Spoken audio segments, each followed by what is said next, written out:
औरंगजेब का एक अलग ही ऑब्सेशन था डेक्कन को लेकर। वो क्या ऑब्सेशन था उस समझ सकते हो। मराठास डेक्कन में है और जब डेक्कन में वो अपना एक्सपेंशन करेंगे तो उनका सामना डेक्कनी सुल्तान से होगा, जिनसे वो टूट के अलग हुए हैं बीजापुर गोलकोंडा के अंदर। ये जो मराठास थे ना, वो अहमदनगर के अंदर, बीजापुर के अंदर ये ऑक्सिलरीज थे। फिर धीरे धीरे इनको प्रमोशन मिलेगा। Chhatrapati Shivaji took his first jump into the national politics. यहां से ये होता है ये चीज कि भाई मुगल मराठा कोई ट्रीटी हो सकती है, कोलैबोरेशन हो सकता है। कहीं कहीं वो हद तक सही भी था और कहीं कहीं राजा जयसिंह की भी कहानी हो सकती थी। You never know. अब तो कुछ ये तो फास्ट हो गया तो उसमें हम कुछ कमेंट भी नहीं कर सकते, लेकिन 18 महीने लग रहे हैं भाई साहब, 1.5 साल निकाल दिया इसी चीज में कि हाँ बीजापुर जीतना। सोचिए आप कितना बड़ा, मतलब एक ना इसको कहते हैं कि खतरनाक ऑब्सेशन। सो हाय एवरीवन, नमस्कार। एक बार फिर से मैं आप सभी लोगों का तहे दिल से स्वागत करता हूं इस खूबसूरत से चैनल पीडब्ल्यू ओनली आईएएस प्रारंभ पर। दोस्तों आज हम लोग अपने एक नए चैप्टर की तरफ बढ़ रहे हैं और ये लास्ट टॉपिक होगा हमारा, लास्ट पोर्शन है एक्चुअली, जो हमारा मेडिवल हिस्ट्री में होगा। इसके बाद एक चैप्टर बचता है जो कि भक्ति एंड द सूफी मूवमेंट पे होगा। तो आज हम लोग, अगर हम अपनी पूरे सीक्वेंस में देखें तो Marathas will be the last thing जो आज हम डिस्कस करने जा रहे हैं। तो चलिए स्टार्ट करते हैं यार। इसका आपको पता है पीडीएफ कहां मिलता है? यस, ये वाला आपका एनसीईआरटी बैच है, पीडब्ल्यू ऐप पर जाइए, फ्री ऑफ कॉस्ट है, एनरोल करिए, वहीं से आप पीडीएफ निकालिए। राइट, और हमारे यहाँ पर ये प्रारंभ बैचेस चलते हैं जिसके बारे में आप जानते हैं, 3 ईयर कोर्स है यार ये। राइट, इसमें आपको फर्स्ट ईयर में बेसिक से पढ़ाया जाता है, सेकंड ईयर में आपको एडवांस लेवल की प्रिपरेशन होती है, थर्ड ईयर में रेगरस आपको प्रैक्टिस करवाई जाती है। प्राइस आप देख सकते हैं पर ईयर, ये यहाँ पर दिख रहा है आपको। साथ ही में बीए डिग्री कोर्सेज हैं, बीए, एमए, बीबीए, एमबीए, इनकी डिग्रीज भी आपको मिल सकती है। जो कॉलेज आप अलग से जाते हैं, है ना, आपको लगता है कि वहां समय मेरा चला जाता है, तो उसके ऑल्टरनेटिव में यहाँ पर ये है कि आपको यहाँ पर कॉलेज का भी प्रोविजन है कि आपको डिग्री भी मिलेगी, आपके कॉलेज के एग्जाम्स भी यहाँ पर हुआ करेंगे, एंड साथ ही में साथ प्रारंभ बैच भी आपको कंटिन्यू करोगे तो आपका वो जो एनर्जी और टाइम आप जो सोचते हो कि लग जाता है, अगर आपको लग रहा है तो आप ये बैच को ऑप्ट कर सकते हो। ठीक है, इसके बारे में आप ऐप पर जाकर देख लीजिएगा। राइट, ये मेरा टेलीग्राम चैनल है दोस्तों। आप लोगों के प्यार से मैंने इस पे, मतलब हमारे इस चैनल पे, हमारे इस टेलीग्राम चैनल पे, जो कि आपका और मेरा ही चैनल है, आपका प्यार और आपके ट्रस्ट से ये चैनल 50,000 जो है वो क्रॉस किया है। तो 50,000 family members are here in this channel and that's all because of your love and trust. Thank you so much. चलिए शुरू करते हैं। और आज के सेशन में जो हमारी बातें होने वाली हैं वो हम बात करेंगे मराठास के बारे में। और मराठास के बारे में हम लोग शुरुआत करेंगे शाहजी भोसले से, फिर हम लोग बात करेंगे छत्रपति शिवाजी महाराज की, और फिर उसके बाद बात करेंगे छत्रपति संभाजी की। और फिर मराठास के साथ जब हम बात करते हैं, मराठास को जब हम पढ़ेंगे, सो मराठास को जब पढ़ें तो औरंगजेब की डेक्कन की पॉलिसी का डिस्कशन ना हो ऐसा हो नहीं सकता, है ना। औरंगजेब का एक अलग ही ऑब्सेशन था डेक्कन को लेकर। वो क्या ऑब्सेशन था उसको यहाँ जानेंगे, और कैसे औरंगजेब जो है डेक्कन में फिर रह गया और अपने जीवन के लास्ट के 25 साल वो वहीं पर गुजार देता है। और जब तक औरंगजेब इस बात को रियलाइज करता है बहुत देर हो चुकी होती है। चलिए शुरू करते हैं इस पूरी कहानी को। आज यहाँ पर समझते हैं द राइज ऑफ मराठा से। लेकिन उससे पहले रियली मतलब मैं आपको एज ऑलवेज वो जो हम लोग मेडिवल हिस्ट्री की पूरी कहानी देखते हैं, one for the last time I am going to make this right, और ये आपको हमेशा से रिकॉल करने में मदद करता है। यस, बिल्कुल करता है। तो इसमें हम लोग फर्स्ट फेज हम लोग ने पढ़ा। फर्स्ट फेज की कहानी में हम लोग ने देखा कि इसको अर्ली मेडिवल पीरियड भी कहते हैं, राइट। और ये हमारा समवेयर 750 एडी से लेकर 1206 एडी तक दोस्तों यहां पर चलता है, राइट। ये हमने देखा था।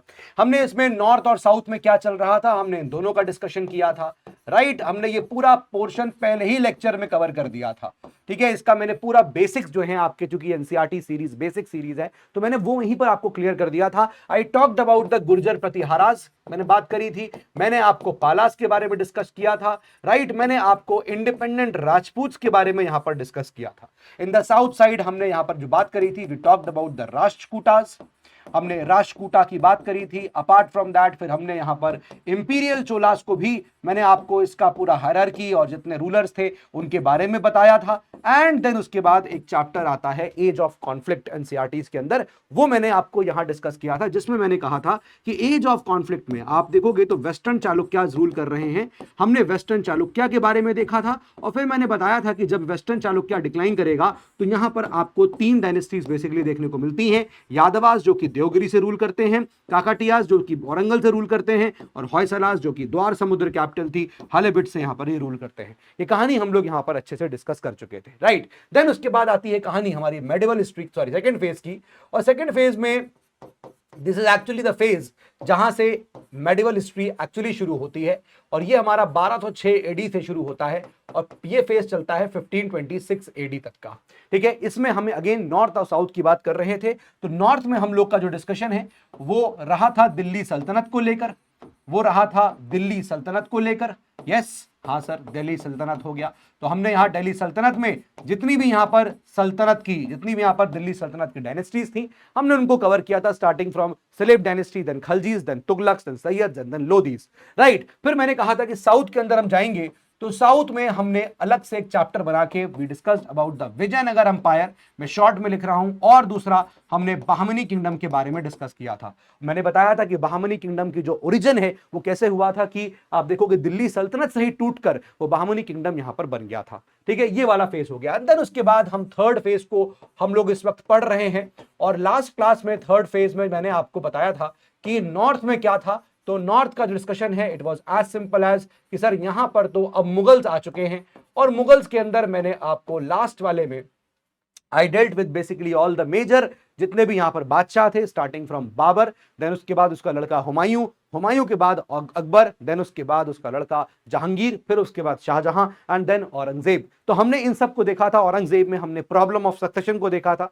कि जब ये 1656 के अराउंड, 57 के अराउंड ये अफवाह फैलने लगी थी कि भाई शाहजहां की तबीयत खराब हो रही है, तो जितने भी लड़के थे शाहजहां के सब कैपिटल की तरफ भागते हैं, और फिर वहां पर औरंगजेब और मुराद ये ट्रीटी करते हैं, इसको ट्रीटी ऑफ औरंग कहते हैं, और फिर वो दारा शिकोह को वहां पर हरा देते हैं। इसके बाद पूरी कहानी हम लोग डिस्कस करते हैं किस प्रकार से लड़ाइयां होती हैं। औरंगजेब सारे भाइयों को एलिमिनेट करता है धीरे धीरे, और फिर उसके बाद वो गद्दी बैठता है। उसकी रिलीजियस पॉलिसी को हमने देखा था, राइट। हम लोग देखते थे किस प्रकार से वो जो है बीजापुर और गोलकोंडा को कैप्चर करने की बात करता है, राइट। आज उस पॉलिसी को हम लोग डिटेल से डिस्कस करेंगे। तो मराठास यहां पर हो गया है। जब हम साउथ की बात कर रहे हैं तो मैंने क्या बताया था, साउथ में हमने यहां देखा कि सर जो डिस्कशन है वो मराठास के ऊपर, पहले डिस्कशन जो है यहां पर मैं लिखता हूं डेक्कनी सुल्तानत, डेक्कनी सुल्तान मैं हमेशा लिखता हूं ना। ये डेक्कनी सुल्तान कौन से हैं वो आपको पता चलेगा, ठीक है, कैसे बहामनी किंगडम से डेक्कनी सुल्तान यहां पर मिलेंगे आपको, एंड देन उसके बाद साथ में ये मराठास होगा। तो जब मराठास का डिस्कशन होगा तो इन डेक्कनी सुल्तानों का भी डिस्कशन होगा, और साथ ही साथ हम मुगल जो लास्ट मुगल बादशाह था हम उसका डिस्कशन भी यहां पर डेफिनेटली करेंगे, ठीक है ना।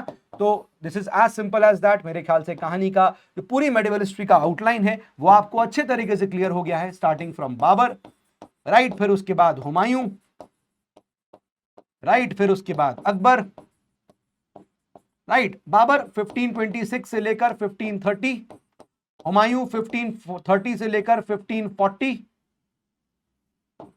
एंड देन 1555 से लेकर 1556, फिर उसके बाद अकबर 1556 से लेकर 1605, फिर उसके बाद जहांगीर उसका लड़का गद्दी बैठता है।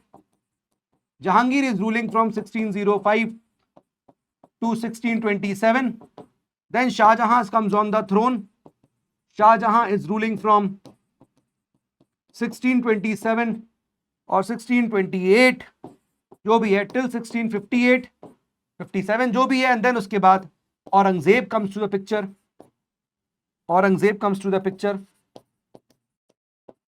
और जब औरंगजेब आएगा he is ruling from 1658 to 1707, right. तो अभी हम लोग ये कहानी यहां पर डिस्कस कर चुके हैं दोस्तों।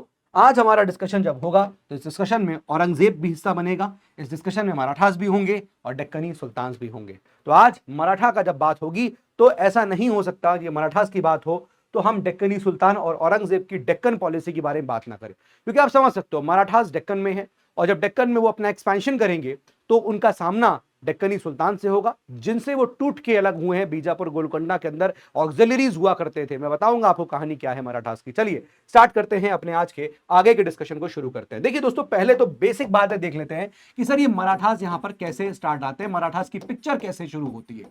तो देखिए मराठास दे वर द ऑक्सिलरीज, है ना, दे वर द ऑक्सिलरी। अब ऑक्सिलरी इज लाइक कि हाँ ये आप देखोगे तो दे वर द लाइक सोल्जर्स, है ना, ये हेल्पिंग सोल्जर्स थे टू द मेन ट्रूप्स। जो मेन ट्रूप होती थी, है ना, उसकी हेल्पिंग सोल्जर्स होते थे एक तरह से।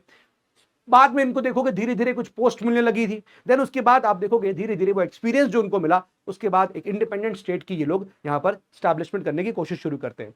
सो they are the auxiliaries in Bahmani kingdom. Bahmani kingdom में पहले ये ऑक्सिलरीज थे, ठीक है। और जब बहामनी किंगडम का डिसइंटीग्रेशन हुआ तो हमने देखा कि बहामनी किंगडम जो है वो ब्रेकअप हो जाता है, बहामनी किंगडम टूट जाता है। और बहामनी किंगडम को टूटता है वो हम यहां पर देखते हैं इन 5 स्मॉल प्रिंसिपैलिटीज। कौन कौन सी होती है सर? यहां पर बेरार है, ठीक है, फिर उसके बाद हम देखते हैं कि बीदार है, फिर उसके बाद हमने देखा सर अहमदनगर है, फिर आप देखोगे बीजापुर है, एंड देन उसके बाद you will see it is Golconda. ये यहां पर 5 स्मॉल प्रिंसिपैलिटीज में ये टूट जाता है। क्लियर है यहां तक बात? अब इसमें हम देखेंगे कि भाई बेरार और बीदार ये तो छोटे प्रिंसिपैलिटीज है, ये कहीं ना कहीं चले जाते हैं, अहमदनगर इस पे फोकस कर देता है, ठीक है। बट ये जो 3 प्रिंसिपैलिटीज हैं ये आगे चलते हैं। और अहमदनगर मैंने आपको बताया कि 1636 में ये शाहजहां इसे कैप्चर करता है, 1636 में शाहजहां जो है इसे कैप्चर करेगा। अब एक्चुअली देखो बादशाह जो है वो शाहजहां है, लेकिन वो अपने लड़के औरंगजेब को डेप्यूट करता है डेक्कन में, और औरंगजेब ये काम को अंजाम देता है। तो शाहजहां एम्परर है और औरंगजेब जो है इस काम को अंजाम देगा, औरंगजेब से करवाया गया था, ठीक है। तो ये 1636 की कहानी जो है वो यहां तक थी। अब मैंने आपको लास्ट लेक्चर में कहा था कि अभी आप फिलहाल इतना देख लीजिए कि बीजापुर और गोलकोंडा, 1686 में बीजापुर को और 1687 में गोलकोंडा को कैप्चर कर लिया गया था, ठीक है। ये कहानी जो है आज जब हम चलेंगे ये मुगल इनको कैप्चर करेंगे, राइट। तो ये बहामनी किंगडम की बात कर रहे हैं। तो एक तो मराठास कौन है? दे वर द ऑक्सिलरीज, राइट। और ये ऑक्सिलरीज है, तो बेदार निकल गया। अब आप देखोगे मराठास है ना, ये पावर रखते थे, दे वर इन अहमदनगर के अंदर ये लोग एज ऑक्सिलरीज होते थे, बीजापुर के अंदर भी मिलेगा आपको ऑक्सिलरीज है, राइट। तो हुआ क्या कि मराठास जो है, अब आप देखो कि ये इन लोगों के पास क्या हुआ कि पहले ऑक्सिलरीज हैं, फिर लेटर ऑन क्या हुआ, इनको राइज इन पोजीशन है ना, पोजीशन में हाई होते हैं, पोजीशन में ऊपर चले गए है ना, इनको जो है एक तरह से प्रमोशंस मिले, प्रमोशन मिलता गया तो ये थोड़ा सा क्या एक्सपीरियंस गेन करने लगे। और जब इनको एक्सपीरियंस हुआ तो उसके बाद अब ये एक इंडिपेंडेंट स्टेट का चाहत रखने लगे कि हमको एक इंडिपेंडेंट स्टेट बनाना है, हमको एक इंडिपेंडेंट स्टेट। भाई देखो बात क्या थी कि साहब पैसा भी है, राइट, और दूसरा स्टेटस भी है, राइट, दोनों चीजें हैं हमारे पास, लेकिन हमारे पास इंडिपेंडेंस नहीं है, हमारे पास सॉवरेनिटी नहीं है, हम लोग अभी इंडिपेंडेंट नहीं है, ये चीज नहीं है। और इसी का चाह जो है यहां पर मराठास को होता है। This led to the fight for the independent state, ठीक है। और इसका क्रेडिट देखोगे कि शुरुआत किसने करी, you will find the credit for this goes to, कि भाई इसको शुरुआत करने की, कि इंडिपेंडेंट स्टेट यहां पर सेटअप करना है, इसकी शुरुआत होती है बाय शाहजी भोसले। पहले हम लोग बात करेंगे यहां पर शाहजी भोसले की, यहां से शुरुआत होगी। फिर उसके बाद हम कहेंगे कि भाई ये क्रेडिट जाता है इन्हीं को। इसके बाद इसको स्टेट को स्थापित करना वो जाता है फिर इसके बाद किसको, छत्रपति शिवाजी महाराज को, राइट। तो छत्रपति शिवाजी महाराज, छत्रपति शिवाजी महाराज, ठीक है। और फिर उसके बाद तीसरा छत्रपति संभाजी। मतलब कहानी जो है वो इन लोगों की यहां पर रहने वाली है। क्लियर है यहां तक बात? आई होप ये क्रिस्टल क्लैरिटी आपको यहां पर मिल गई होगी। तो Marathas they are like the auxiliaries, है ना, ऑक्सिलरी है ये अभी बहामनी किंगडम्स के अंदर, अहमदनगर के अंदर आप देखोगे ये ऑक्सिलरीज हैं इन द बीजापुर। ये बीजापुर है ना, इन्हीं लोगों से अलग हो जाते हैं क्योंकि वहां पर इनको बीजापुर में पोजीशन में इनको हायर पोस्ट मिली, इनको एक्सपीरियंस हुआ, बट इनको लगा कि पैसा भी है हमारे पास स्टेटस भी है, इज्जत भी है, लेकिन हम इंडिपेंडेंट नहीं है। सो उसी की फाइट यहां से शुरू होती है। आई होप इतनी बात समझ में आ गई। अब जो क्रक्स ऑफ द मैटर है मैं आपको समझाता हूं कि ये जो अगला चैप्टर हम लोग यहां पढ़ने मतलब ये जो चैप्टर कर रहे हैं इसकी कहानी will be very very simple, very simple. देखो यहां पर मैंने क्या बताया, सेंटर पे ऊपर बैठे हुए हैं मराठास, ऊपर बैठे हुए हैं मुगल्स, ठीक बात है, राइट। और आपको एक तरफ बैठे हुए मिलेंगे बीजापुर, गोलकोंडा, और एक तरफ आपको मिलेंगे मराठास। नौ कहानी का जो सार है, जो पूरे चैप्टर में आपको जो कहानी रिवॉल्व होते हुए मिलेगी वो ये कि कभी ऐसा होगा कि भाई यहां पर यू विल फाइंड कि भाई अच्छा मुगल्स का ऑब्जेक्टिव क्या है, मुगल्स का ऑब्जेक्टिव यही है ना कि नॉर्थ में तो एक नॉर्थ में कंसोलिडेशन हो चुका है, नॉर्थ में कंसोलिडेशन हो चुका है, बैकग्राउंड यही है कि नॉर्थ में पूरा तरह से मुगल अपना कंट्रोल स्थापित कर चुके हैं, राइट। अब वो साउथ में घुसना चाहते हैं, और याद करिए शुरुआत अकबर के टाइम से शुरू हो गई थी, अकबर ने इंटरवेंशन शुरू किया था, है ना, इंटरवीन करना शुरू कर दिया था। Why he got the opportunity, why, because एक तो ये कि बहामनी किंगडम के जो प्रिंसिपैलिटीज हैं ये आपस में लड़ाई कर रहे थे, यूनिटी नहीं थी, तो अकबर ने इंटरवीन करना शुरू किया। जहांगीर के टाइम में थोड़ी बहुत ट्रीटियां स्टार्ट हुई, ट्रीटी वीटी थोड़ी बहुत हो गई इनके साथ, राइट। और मुगल्स को यह भी पता था कि भाई पुर्तगाली जो है भारत में आ चुके हैं, तो उनका भी फियर उनको कहीं ना कहीं सता रहा था। That is why they wanted to go south. और जब आप देखोगे कि शाहजहां का टाइम आया, तो शाहजहां के टाइम में औरंगजेब को बोलकर औरंगजेब के थ्रू अहमदनगर को कॉन्कस्ट कर लिया गया, राइट, 1636 में। अब बारी थी बीजापुर गोलकोंडा की। तो मुगल्स ये चाहते थे किसी हम क्या करें, हम इनके ऊपर कैप्चर करें, हम मुगल्स के ऊपर कैप्चर करें। तो कई बार ऐसा हुआ कि ये संगठन बनने की कोशिश होगी, इक्वेशन ये बनेगी कि कभी ऐसा हो जाए कि मुगल्स मराठास, ये ऐसी कोशिश करी गई, इनको लाया जाए ताकि हम लोग क्या कर पाए, हम लोग बीजापुर गोलकोंडा को कैप्चर कर पाए। अब ये कोशिश जो है आप देखोगे, ये कोशिश आगे जो है राजा यू विल फाइंड, मैं आपको बताऊंगा कहानी में, तो वो कोशिश करते हैं कि कैसे हम मराठास को अपने साइड मिलाएं, एंड देन मराठास को एक तरह से हम लोग क्या करें, उनको एक तरह से हम लोग टूल बनाएं इनको कैप्चर करने के लिए। ये कोशिश करी गई, एक बार ये हुआ। कभी ऐसे हो रहा था कि मुगल को चूंकि नीचे आना है, तो कभी ऐसा हुआ कि बीजापुर गोलकोंडा प्लस मराठास एक तरफ रहे कि भैया एक साथ आ जाओ, क्योंकि ये लोग नीचे आना चाहते हैं और हमें रोकना है, अगेंस्ट मुगल्स हो गए ये लोग।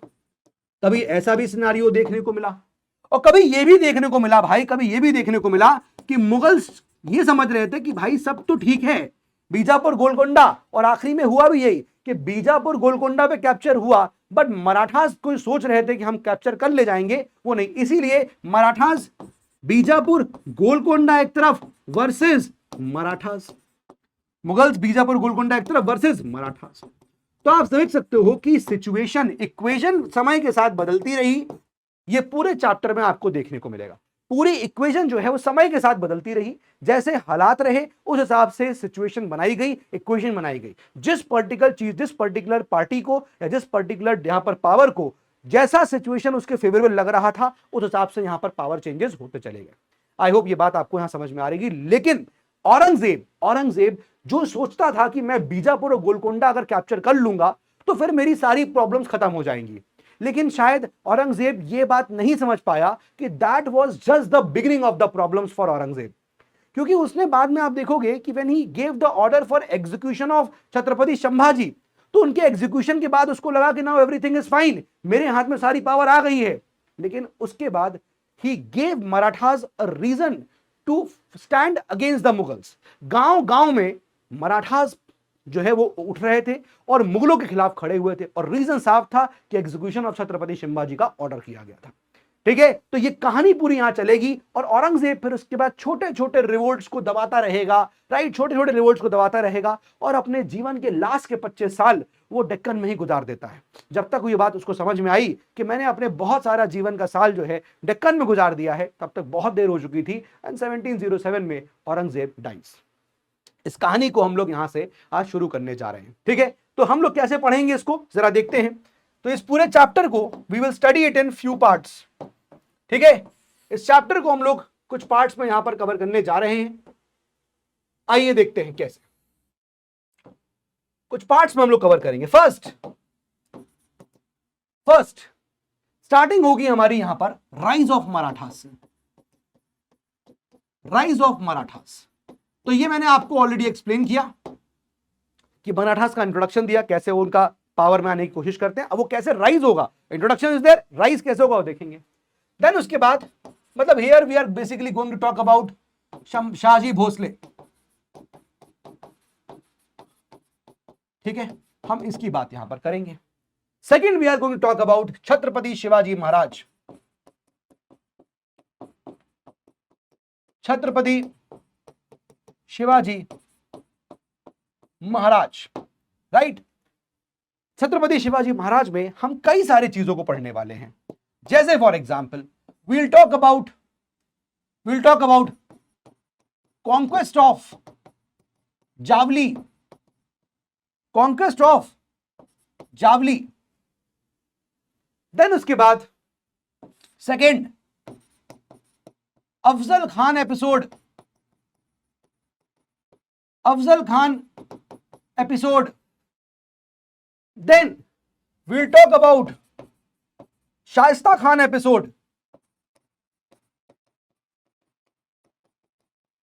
Shaista Khan episode. Then we'll talk about Treaty of Purandar, very very important treaty, Treaty of Purandar। Then we'll talk about Agra visit of Chhatrapati Shivaji Maharaj, right? And then उसके बाद lastly we'll talk about Bijapuri Karnataka expedition,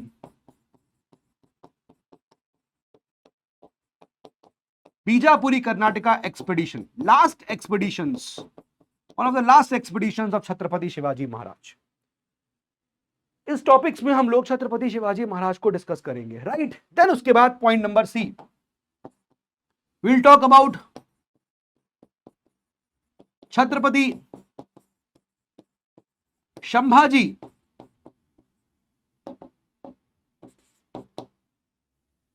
ठीक है?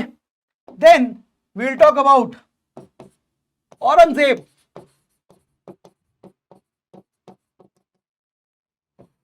Obsession for Deccan, Deccan को लेकर उसका अलग ही obsession था, उस ऑब्सेशन को हम लोग पढ़ने में।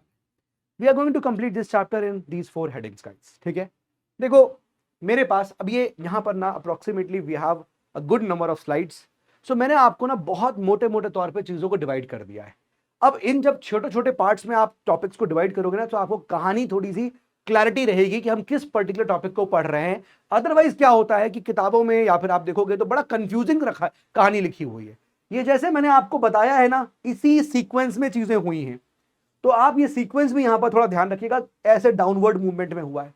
सो we are going to talk about, हम लोग ऐसे मतलब ऐसे शुरू होगा, conquest of Javali, conquest of Javali पहले बात करेंगे, फिर उसके बाद अफजल खान का एपिसोड बात करेंगे, शाइस्ता खान के एपिसोड के बारे में देखेंगे, ट्रीटी ऑफ पुरंदर देखेंगे, आगरा विजिट देखेंगे, एंड देन बीजापुरी कर्नाटका एक्सपेडिशन देखेंगे। तो हम इसी सीक्वेंस में इसको देखेंगे, बिकॉज इससे आपको छत्रपति शिवाजी महाराज की जो कहानी है वो याद रहेगी, ठीक है? और इंपॉर्टेंटली जो भी यहाँ माइनर आएंगे टॉपिक्स, ठीक है, माइनर स्टोरीज होंगी, माइनर फैक्ट्स होंगे, उसको हम यहाँ पर ऐड ऑन करेंगे। एक बात और बता देता हूं कि देखिए छत्रपति, ये मराठास के चैप्टर से, इस वाले पोर्शन से, इसके बाद जो एंग्लो मराठा वॉर वाला पोर्शन आता है ना, वो सारा जहां पर आप देखोगे पेशवास की हिस्ट्री शुरू हो जाती है, वो मॉडर्न हिस्ट्री के अंदर कवर होता है, ठीक है? हम एंग्लो मराठा वॉर्स पढ़ते हैं जहां पर, वो मॉडर्न हिस्ट्री का पार्ट बनता है, यहां नहीं आता है। तो इस पोर्शन से क्या यूपीएससी ने सवाल पूछे हैं, बहुत ही कभी मतलब क्वेश्चन आया नहीं है, ठीक है? बट ये है कि आ सकता है, ऐसा नहीं है कि नहीं आ सकता है। तो अगर पूछेगा भी तो बड़ा सतही टाइप का क्वेश्चन होगा। जितनी स्टोरी यहां पर हम डिस्कस करेंगे, एपिसोड्स डिस्कस करेंगे, उससे आपको काफी चीजें यहां पर क्लियर हो जाएंगी, ठीक है? चलिए स्टार्ट करते हैं, और हमारी कहानी यहां पर राइज ऑफ मराठा से स्टार्ट होती है, ठीक है? तो होपफुली इतनी बात आपको क्लियर हो गई होगी। चलिए राइज ऑफ मराठास। अब देखिए दोस्तों, बहुत सारी बातें मैंने आपको ना ऑलरेडी एक्सप्लेन कर दी है, यहां पर कुछ ज्यादा कुछ लिखा नहीं है। जैसे फॉर एग्जाम्पल मराठास जो है कौन थे, मराठास आप देखोगे तो एक इंपॉर्टेंट पोजीशन रखते थे, ठीक है? अब आप सोचोगे सर नोट्स कैसे बनाएंगे? मैंने आपको जो कहानियां बता दी हैं उसी में आप बुलेट पॉइंट्स लिखिएगा। जैसे मैंने आपको बता दिया कि मराठास की स्टार्टिंग कैसी होती है, वही लिखा हुआ है कि मराठास इंपॉर्टेंट पोजीशन रखते थे, ठीक है? तो ये मेंशन कर चुके हैं एडमिनिस्ट्रेटिव और मिलिट्री सिस्टम के अंदर, अहमदनगर और बीजापुर के। तो बीजापुर और अहमदनगर के अंदर, as I said initially also, कि मराठास बहमनी किंगडम के अंदर ऑक्सिलरीज थे, और बहमनी किंगडम टूटता है तो मैंने क्या कहा, बेरार बिदार अहमदनगर उस पर फोकस करेगा। फिर ये जो मराठास थे ना, वो अहमदनगर के अंदर, बीजापुर के अंदर ये ऑक्सिलरीज थे। फिर धीरे धीरे इनको प्रमोशन मिलेगा, राइट? फिर यही आएगा, देखो पावर एंड इन्फ्लुएंस धीरे धीरे मिला in the affairs of the government had grown as the Mughals advance towards the Deccan. तो जैसे डेक्कन में एडवांसमेंट हो रहा था मुगल्स का, तो मराठास की भी पावर यहां पर जो है ग्रो कर रही थी, इन पर्टिकुलर बीजापुर और अहमदनगर के अंडर रहते हुए, ठीक है। फिर उसके बाद आप देखोगे both the Deccan sultans and Mughals made a bid for the support, और यहां पर दोनों ही वही जो मैंने आपको जो 3 इक्वेशन दिखी है वही बात है कि एक तरफ कभी डेक्कनी सुल्तान चाहते थे कि मराठास उनके साथ आ जाए, कभी मुगल्स चाहते थे कि मराठास उनके साथ आ जाए, है ना। ये दोनों ही लोग यहां पर चाह रहे थे, यही लाइन यहां पर मैंने आपको लिख दी है, राइट और रॉन्ग। ठीक है, तो ये बहुत सारी बातें मैं आपको एक्सप्लेन कर चुका हूं, ये देखिए यहां पर ये बातें आपको मिल जाएंगी, यही इक्वेशन मैंने आपको बताया। आप देखो कि आपको दिख रहा है कि हाँ दिस इज समथिंग कि यार मराठास ना तीनों में दिख रहे हैं आपको, मराठास तीनों में। भाई यहां पर भी देखो क्या हुआ कि ये चाह रहे हैं, मुगल्स चाहते हैं मराठा आ जाए, है ना, कभी ये चाह रहे हैं बीजापुर गोलगढ़ मराठा, तो यहां भी मराठा की इच्छा जग रही है, ये भी चाहते हैं मराठा जोड़ लें और ये भी चाहते हैं मराठाओं को जोड़ लें, है ना। तो ये दोनों के अंदर यहां चाहता है, यही पॉइंट यहां लिखा हुआ है। Need not to write this point, है ना, आपको इसको नोट्स में लिखने की जरूरत नहीं है। नोट्स मैं आपको ऐसे पढ़ा दूंगा ना, आपको लगेगा हाँ सर क्लियर हो गया, नोट्स में लिखने की जरूरत थी नहीं। तो ये सब बातें लिख चुके हो आप, ये सब बातें आप लिख चुके हो। अब देखो यहाँ पर मलिक अंबर, अब Malik Ambar he is basically from Ahmednagar, ठीक है, one of the de facto rulers था, ये रूल कर रहा था। तो Malik Ambar used Marathas in his army in large numbers also as loose auxiliaries। तो मैंने आपको एक्सप्लेन कर दिया, मलिक अंबर बेसिकली मैंने बताया he is basically belonging to Ahmednagar, ठीक है, अहमदनगर को बिलोंग कर रहा है और अहमदनगर का ये उस वक्त डी फैक्टो रूलर भी था, ठीक है। और यही मलिक अंबर जो है मराठास को अपनी आर्मी में रखे हुए है as loose auxiliaries. Loose auxiliaries मतलब वही कि भाई मलिक अंबर की तो एक आर्मी है अहमदनगर की, बट ये जो मराठास थे ना they are supporting the main army, इस तरह का कुछ रोल यहां पर रहा। तो I think don't think anything is to be mention now, because ये सब बातें हम जो है ये वाली बातें जो आप यहाँ लिख रहे हो ना कि इनका रोल कैसा था क्या नहीं था, तो वो बातें मैंने आपको यहाँ पर लिख दी है ना। मराठास का फिर ऑक्सिलरीज थे, ठीक है, इनके अंदर आप देखोगे तो यू विल फाइंड कि यहाँ और यहाँ ऑक्सिलरीज है, ठीक है। फिर उसके बाद यू विल फाइंड कि इनका पोजीशन में राइज हुआ, एक्सपीरियंस गेन किया, पैसा है, स्टेटस है, लेकिन इंडिपेंडेंट नहीं है ये लोग, सॉवरेनिटी नहीं है, और उसी के लिए यहाँ पर ये कहानी शुरू होती है। यही बात यहाँ पर राइज में लिखी हुई है, नीड नॉट टू राइट। तो ये इस प्रकार से यहाँ पर देखिए ये जब बहामनी किंगडम टूटता है सो यू विल फाइंड कि इस प्रकार से ये 5 प्रिंसिपैलिटीज बनती है। नाउ दिस इज अहमदनगर वाला province, as you can see ये वाला अहमदनगर है, ये वाला देखिए दिस इज बेरार, ये वाला you can see this is ये छोटा वाला एरिया इज बेदार, ठीक है ना, बेदार। तो अहमदनगर का बेदार पे फोकस होगा, ठीक बात। बड़ा वाला portion this is now Bijapur, और ये वाला इधर वाला पोर्शन दिस वाला पोर्शन इज दिस वाला पोर्शन इज गोलकोंडा, ये Bijapur. Now the thing is what, आप समझ रहे हो कि नॉर्थ में सब क्या है, नॉर्थ में मुगल एम्पायर है, और नॉर्थ में मुगल एम्पायर जो है वो अहमदनगर तक 1636 में कैप्चर कर चुका है, यानी ये वाला एरिया जो है वो ये वाला जो एरिया है वो जा चुका है लॉन्ग टिल यहां तक, ठीक है। तो मुगलों का जो कंट्रोल है वो कहीं ना कहीं यहां तक आ चुका है, राइट। ये आपको मिलेगा देखने को कि इस प्रकार का कुछ कहानी मुगलों की बन चुकी है ना। Mughals wanted to go beyond this also, क्योंकि अगर इसके बियॉन्ड नहीं जाएंगे तो यू विल फाइंड कि भाई फिर बाकी एरिया कैसे कैप्चर होगा, वो भी तो कैप्चर करना है। तो इसलिए बीजापुर और गोलकोंडा उनके लिए एक बड़ा हर्डल था, ठीक है। और यही बीजापुर कैप्चर होगा 1686 में और गोलकोंडा कैप्चर होगा 1687 में, ठीक है। और ये औरंगजेब करेगा, लेकिन औरंगजेब जो है मतलब वो इस एरिया में अपने लास्ट के जीवन के 25 साल 25 ईयर्स लाइफ के वो यहीं गुजार गया, वापस वो कैपिटल पे गया ही नहीं। और जब तक इस बात को मतलब ये सोचना चाहिए था ना उसको कि अगर भाई तुम राजा हो, है ना, हालांकि उसने बहुत लोगों को भेजा था और वो जितने भी लोग उसने डिप्लॉय किए फेल होते गए, है ना। एक आध लोग उसने भेजा था, उस पर ट्रस्ट नहीं कर पा रहा था, उसकी थ्योरी उसको समझ में नहीं आ रही थी कि जो कह रहा है सही है, ऐसा होगा कि नहीं होगा, because he was not able to, Aurangzeb was not able to trust Chhatrapati Shivaji Maharaj. बताऊंगा आगे क्या कहानी है इसकी। तो यहां पर ये इस प्रकार से आप देखोगे कि सीन इज दिस कि ये बीजापुर गोलकोंडा यहां पर है और ये इनको कैप्चर करने की कहानी साथ में चलेगी, हम बात करेंगे। चलिए, तो मराठास की जो कहानी यहां पर शुरू हो रही है, इट इज वेरी सिंपल कि हमें कहानी ये देखनी है कि एक जो लोकल अथॉरिटी हुआ करते थे मराठास, एक लोकल अथॉरिटी हुआ करते थे, कैसे वो लोकल अथॉरिटी एक लार्ज स्टेट में कन्वर्ट हो जाते हैं, यही कहानी है, यही जर्नी पूरी मराठास की है, राइट। इसी जर्नी में हम लोग शाहजी भोसले, छत्रपति शिवाजी महाराज और छत्रपति संभाजी को पढ़ेंगे, ठीक है।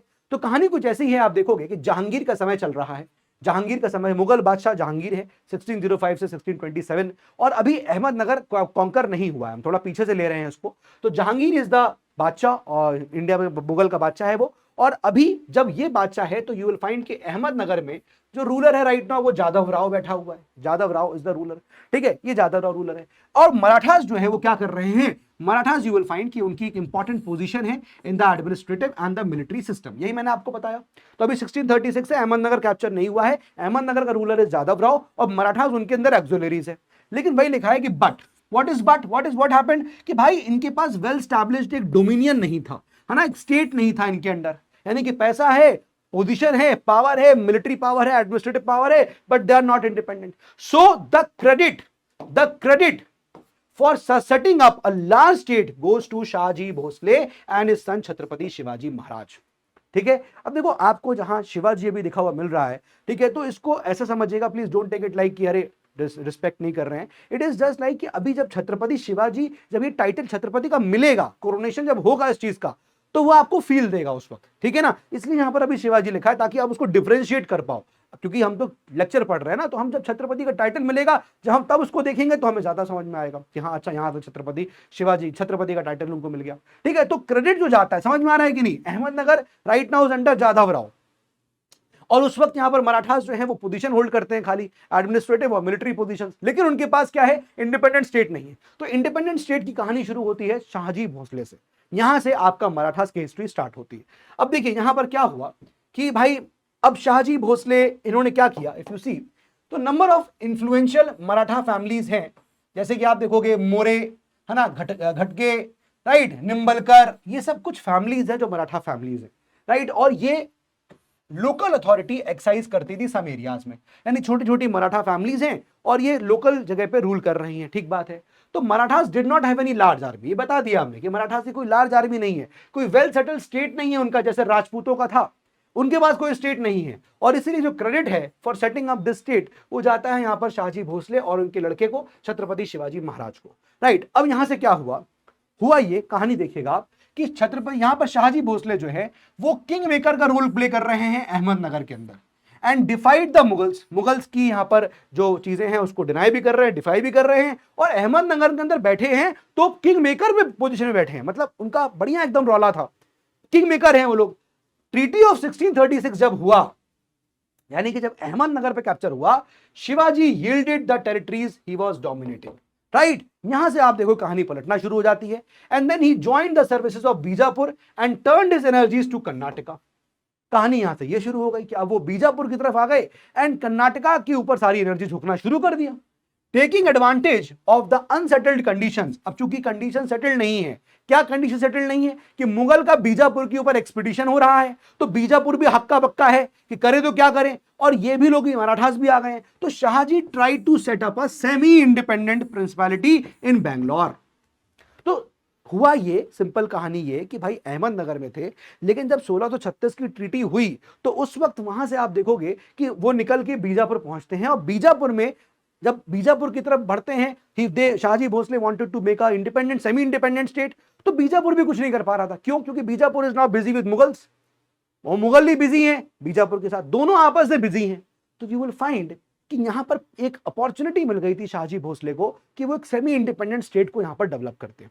ठीक है, ये कहानी यहां समझ में आ गई. अब क्या हुआ, 1628 में गद्दी बैठा है शाहजहां, राइट. शाहजहां गद्दी बैठा, जब शाहजहां गद्दी बैठा तो Shahji was allowed to retain his jagir. Shahji को अलाउ किया कि ठीक है, जो आपकी जागीर है, अब ये जागीर उनको मिली थी पुणे की, but board from living in the area. उन्होंने कहा ठीक है, जहां पर शाहजहां ने कहा कि ये छत्रपति शाहजी भोसले हैं वो पुणे की जागीर रख सकते हैं, उनको पुणे की जागीर मिल गई थी, पुणे की जागीर रख सकते हैं, पुणे की जागीर दे दी गई थी उनको, तो उसको रख सकते हैं, बट वो उस एरिया में रहेंगे नहीं, उनको आप दूर भेजो. तो Shahji Bhosle got the jagir of Pune but he was not allowed to live here, तो उनको बैंगलोर भेजा गया, बैंगलोर की जागीर मिली उनको, और यहां पर जाके रहने लगे. और बीजापुर का निजाम शाह था, बीजापुर का ये रूलर था निजाम शाह, जिसने यहां पर ये जागीर दिया था, और भाई उनको दूर भेजना पड़ा बेसिकली. वाई? बिकॉज मुगल्स यहां पर कह रहे थे इस तरह का, क्योंकि ये मुगल और बीजापुर की ट्रीटी हो गई थी 1636 में. ठीक है ना, ये 1636 में यहां पर ट्रीटी हो गई है, मुगल और बीजापुर की ट्रीटी हो गई है ना. तो ये इंपॉर्टेंट था. जब अहमदनगर कैप्चर हुआ तो ट्रीटी बीजापुर के साथ भी हुई थी, ट्रीटी गोलकोंडा के साथ भी हुई थी, और बीजापुर के साथ ट्रीटी यही हुई थी कि भाई एक पॉइंट उसमें यह था कि Bijapur you will not interfere in the affairs of Golconda. मतलब अगर हम कुछ गोलकोंडा के साथ इक्वेशन रख रहे होंगे या गोलकोंडा कुछ कर रहा होगा, तुम दखल नहीं दोगे बीजापुर. इस तरह की कुछ ट्रीटी यहां पर हुई थी, राइट. और ये भी यहां पर एक पार्ट ऑफ ट्रीटी है, मुगल बीजापुर ट्रीटी में जब मुगल ने अहमदनगर कब्जा किया तो बीजापुर के साथ ट्रीटी हुई, तो बीजापुर को ये बोला कि आपको दूर भेजना पड़ेगा, है ना, ये आपको दूर भेजना पड़ेगा. शाहजी भोसले जो हैं आप उनको रख नहीं सकते हो, आप पुणे की जागीर उनके पास जो है वहां से उनको कहो कि आप दूर जाए, आप दूर भेजो, वो मुगल के बॉर्डर्स के आसपास नहीं होने चाहिए। ये जो है ये एक तरह से आप देखो मुगलों के अंदर जो है वो खौफ था स्टार्टिंग से ही, ठीक है। तो ये बात यहां पर आप समझ में आपको आ रही होगी, राइट। तो ये मैंने आपको ऑलरेडी बताया कि जो बहामनी किंगडम है, यहां पर जो नाम ले रहे हैं अहमदनगर, बीजापुर, गोलकुंडा, तो यहां पर कौन कौन सी डायनेस्टी थी, थोड़ा उस पर नजर होनी चाहिए। जैसे फॉर एग्जांपल अहमदनगर में आप देखोगे निजाम शाही डायनेस्टी थी, है ना। आप देखोगे जैसे बीजापुर में you will find Adil shahi dynasty थी, राइट। आप देखोगे गोलकुंडा में कुतुब शाही डायनेस्टी थी। तो ये डायनेस्टी वहां रूल कर रही थी। ये इसलिए बता रहा हूं क्योंकि नाम आएंगे अभी, ये नाम अभी आएंगे, क्योंकि अभी डील भी इन्हीं से करना है। अब औरंगजेब की बातें भी जो है बीजापुर के साथ होंगी, यानी आदिल शाही डायनेस्टी के साथ होंगी, कुतुब शाही डायनेस्टी के साथ होंगी, और मराठास की बातें भी इनके साथ होगी। मराठास भी रिवोल्ट करके अलग हुए होंगे बीजापुर से, ये सब हुआ होगा। तो अब वक्त आ रहा है, अब देखिए यहां पर क्या हुआ। तो शाहजी भोसले आप देखोगे उनको यहां पर बैंगलोर मूव कर दिया गया। Shahji Bhosle as you can see here, है ना, शाहजी भोसले इनको बैंगलोर मूव कर दिया गया 1639 1640 में। बैंगलोर आ गए तो you can see Shahji was deeply impressed and assigned the jagir of Poona to him in perpetuity. तो किसको, यहां पर शाहजी भोसले ने ये प्रॉपर्टी जो पुणे की जागीर थी वो छत्रपति शिवाजी महाराज को जो है अपने बेटे को, और जो उनकी यहां पर वाइफ थी जीजाबाई, उनको यहां पर दे दी इन परपेचुइटी, हमेशा इन परपेचुइटी दे दी कि नहीं यार बड़ा अच्छा एडमिनिस्ट्रेटिव क्वालिटीज है इनके पास, डीपली इंप्रेस थे शाहजी भोसले। तो जागीर जो पूना की थी वो छत्रपति शिवाजी महाराज को दे दी गई। अब छत्रपति शिवाजी महाराज के लाइफ में बहुत सारे इंपॉर्टेंट लोग थे। जैसे अब ये माइनर है छत्रपति शिवाजी, तो उनकी प्रॉपर्टी किसके पास है, इनकी प्रॉपर्टी देख रहे हैं दादोजी कौंदेव। तो दादोजी कौंददेव जो है यहां पर वो मैनेजर थे जब ये प्रॉपर्टी पूना की छत्रपति शिवाजी महाराज के ऊपर आती है। So he is basically managing, he is the one Dadoji Kondadev जो ट्यूटर हैं और गार्जियन हैं छत्रपति शिवाजी महाराज के, right. He is the one who gave military administration and training in civil, in all these training वगैरह जो है वो दादोजी कौंददेव ने यहां पर जो है दी है। एक तो ये पर्सनैलिटी है। ऐसे ही आप एक पर्सनैलिटी है गुरु रामदास, ये भी एक इंपॉर्टेंट पर्सनैलिटी है। Guru Ramdas, he is the one who basically developed, you know what, Indian culture feeling and nationalist feeling in Chhatrapati Shivaji Maharaj. तो ये कुछ इनके लाइफ के छत्रपति शिवाजी के 3-4 इंपॉर्टेंट लोग। उनके फादर हो गए यहाँ पर शाहजी भोसले, उनकी यहाँ पर एक मदर हो गई जीजाबाई, ठीक है। देन यहाँ पर उनके जो ये व्यक्ति थे जो जिन्होंने यहाँ पर पूरा उनको शिवाजी को, छत्रपति शिवाजी को ट्रेनिंग वगैरह दिया, है ना, दादोजी कौंदेव एंड देन गुरु रामदास, ये इंपॉर्टेंट थी। So under the collective influence in all these, Chhatrapati Shivaji developed an intense desire to liberate his people. Now Chhatrapati Shivaji wanted कि मैं अपने लोगों को ना लिबरेट कराना चाहता हूं, बिकॉज हम लोग पैसा है, हमारे पास पावर है, हमारा इन्फ्लुएंस है, हम किंग मेकर हैं, लेकिन हमारा कोई स्टेट नहीं है।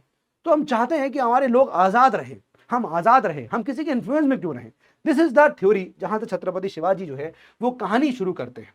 और जब यहां पर शुरुआत हुआ, आई थिंक ये कहानी यहां पर ऑलरेडी पढ़ ली है, ये भी हो गया। हाँ, तो Chhatrapati Shivaji showed his metal when at the young age of 18। अब देखिए 18 साल की उम्र में when he overrun a number of hill forts. अब 18 साल की उम्र है और कई सारे हिल फोर्ट्स को उन्होंने जीत लिया। जैसे आप देखोगे राजगढ़ का किला, कोंदाना का किला, तोरना का किला, है ना। आप देखोगे इन सालों के अंदर छत्रपति शिवाजी महाराज ने कई सारे यहां पर किलों को जीता। अभी ध्यान रखिएगा, अभी इनको कोरोनेशन टाइटल छत्रपति का भी नहीं हुआ है, ठीक है। बट फिर भी I am speaking because I personally feel sometimes, मतलब ऐसे कुछ कमेंट्स आ जाते हैं कि सर आप रिस्पेक्ट नहीं दे रहे हैं, ऐसा कुछ नहीं होता है।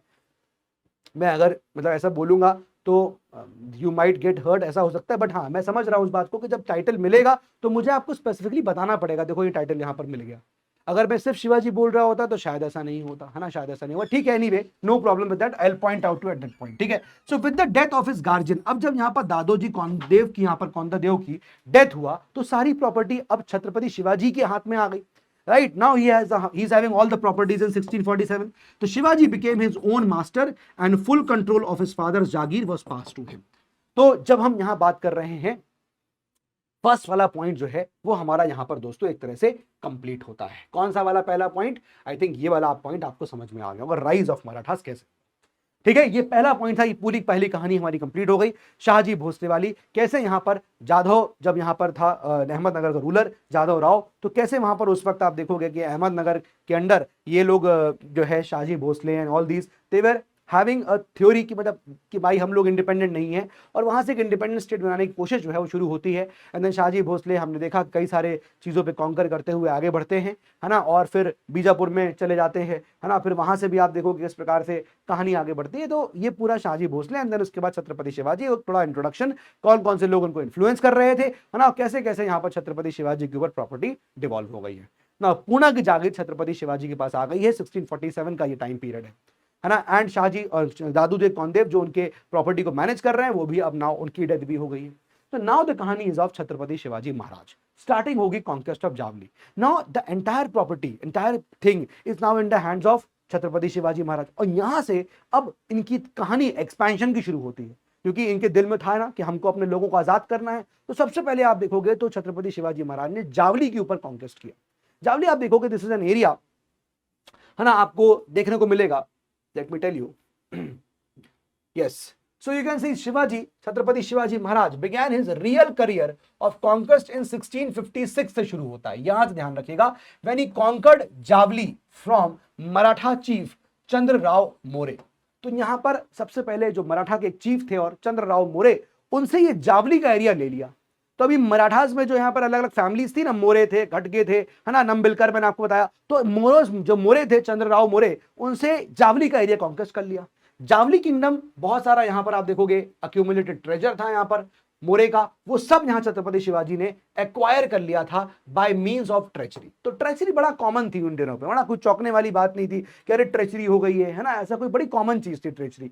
तो आप देखोगे पहला स्टेप ही यहाँ से ये शुरू हुआ कि कॉन्क्वेस्ट ऑफ जावली। जावली में बेसिकली वहां पर आप देखोगे मोरेज रूल कर रहे थे, चंद्रराव मोरे रूल कर रहे थे, और ट्रेचरी से छत्रपति शिवाजी महाराज ने जावली को कैप्चर कर लिया। Right, conquest of Javli made him the undisputed master of the Mavala area. Mavala जो एरिया है, you will find this in Maharashtra only, है ना, यहाँ पर मवाला एरिया है। तो ये इस एरिया का पूरा अनडिस्प्यूटेड रूलर बन गया जैसे ही उन्होंने जावली को कैप्चर किया।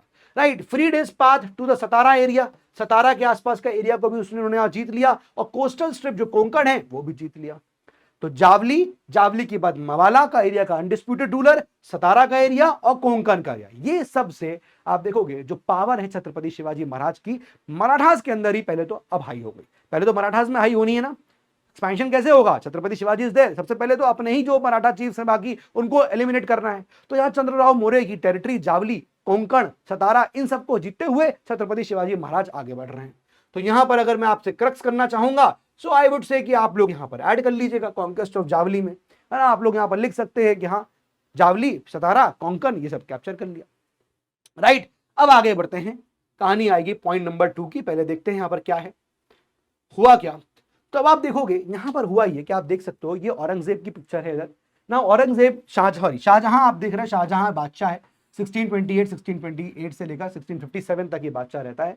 ठीक है, अब इसके बाद मैंने क्या कहा था, जब ये बादशाह है तो औरंगजेब को डेप्यूट किया गया डेक्कन में, है ना। औरंगजेब को डेप्यूट कहां किया गया, डेक्कन में, है ना, कि तुम डेक्कन में जाओ। राइट, डेक्कन में जाओ। लेकिन जब शाहजहां जब खत्म होता है और शाहजहां के बाद औरंगजेब आता है, तो रिवर्सल हो गया of the Mughal Bijapur treaty. तो मुगल और बीजापुर की जो ट्रीटी थी उसका पूरा रिवर्सल हो गया, है ना। अभी तक तो ये था कि भाई ठीक है कि किस प्रकार से यहाँ पर थोड़ा कोलैबोरेशन टाइप चल रहा था, लेकिन औरंगजेब के आते ही उसने पूरी उल्टी पुल्टी कहानी रचना शुरू कर दी। अब इस वक्त क्या हुआ कि आप देखोगे कि औरंगजेब ने बीजापुर के ऊपर अटैक कर दिया। जब औरंगजेब ने बीजापुर अटैक किया, अब बीजापुर में पहले ये लोग थे मराठास, तो मराठास वहां से अपने आप को जाहिर सी बात है इंडिपेंडेंट घोषित कर चुके हैं।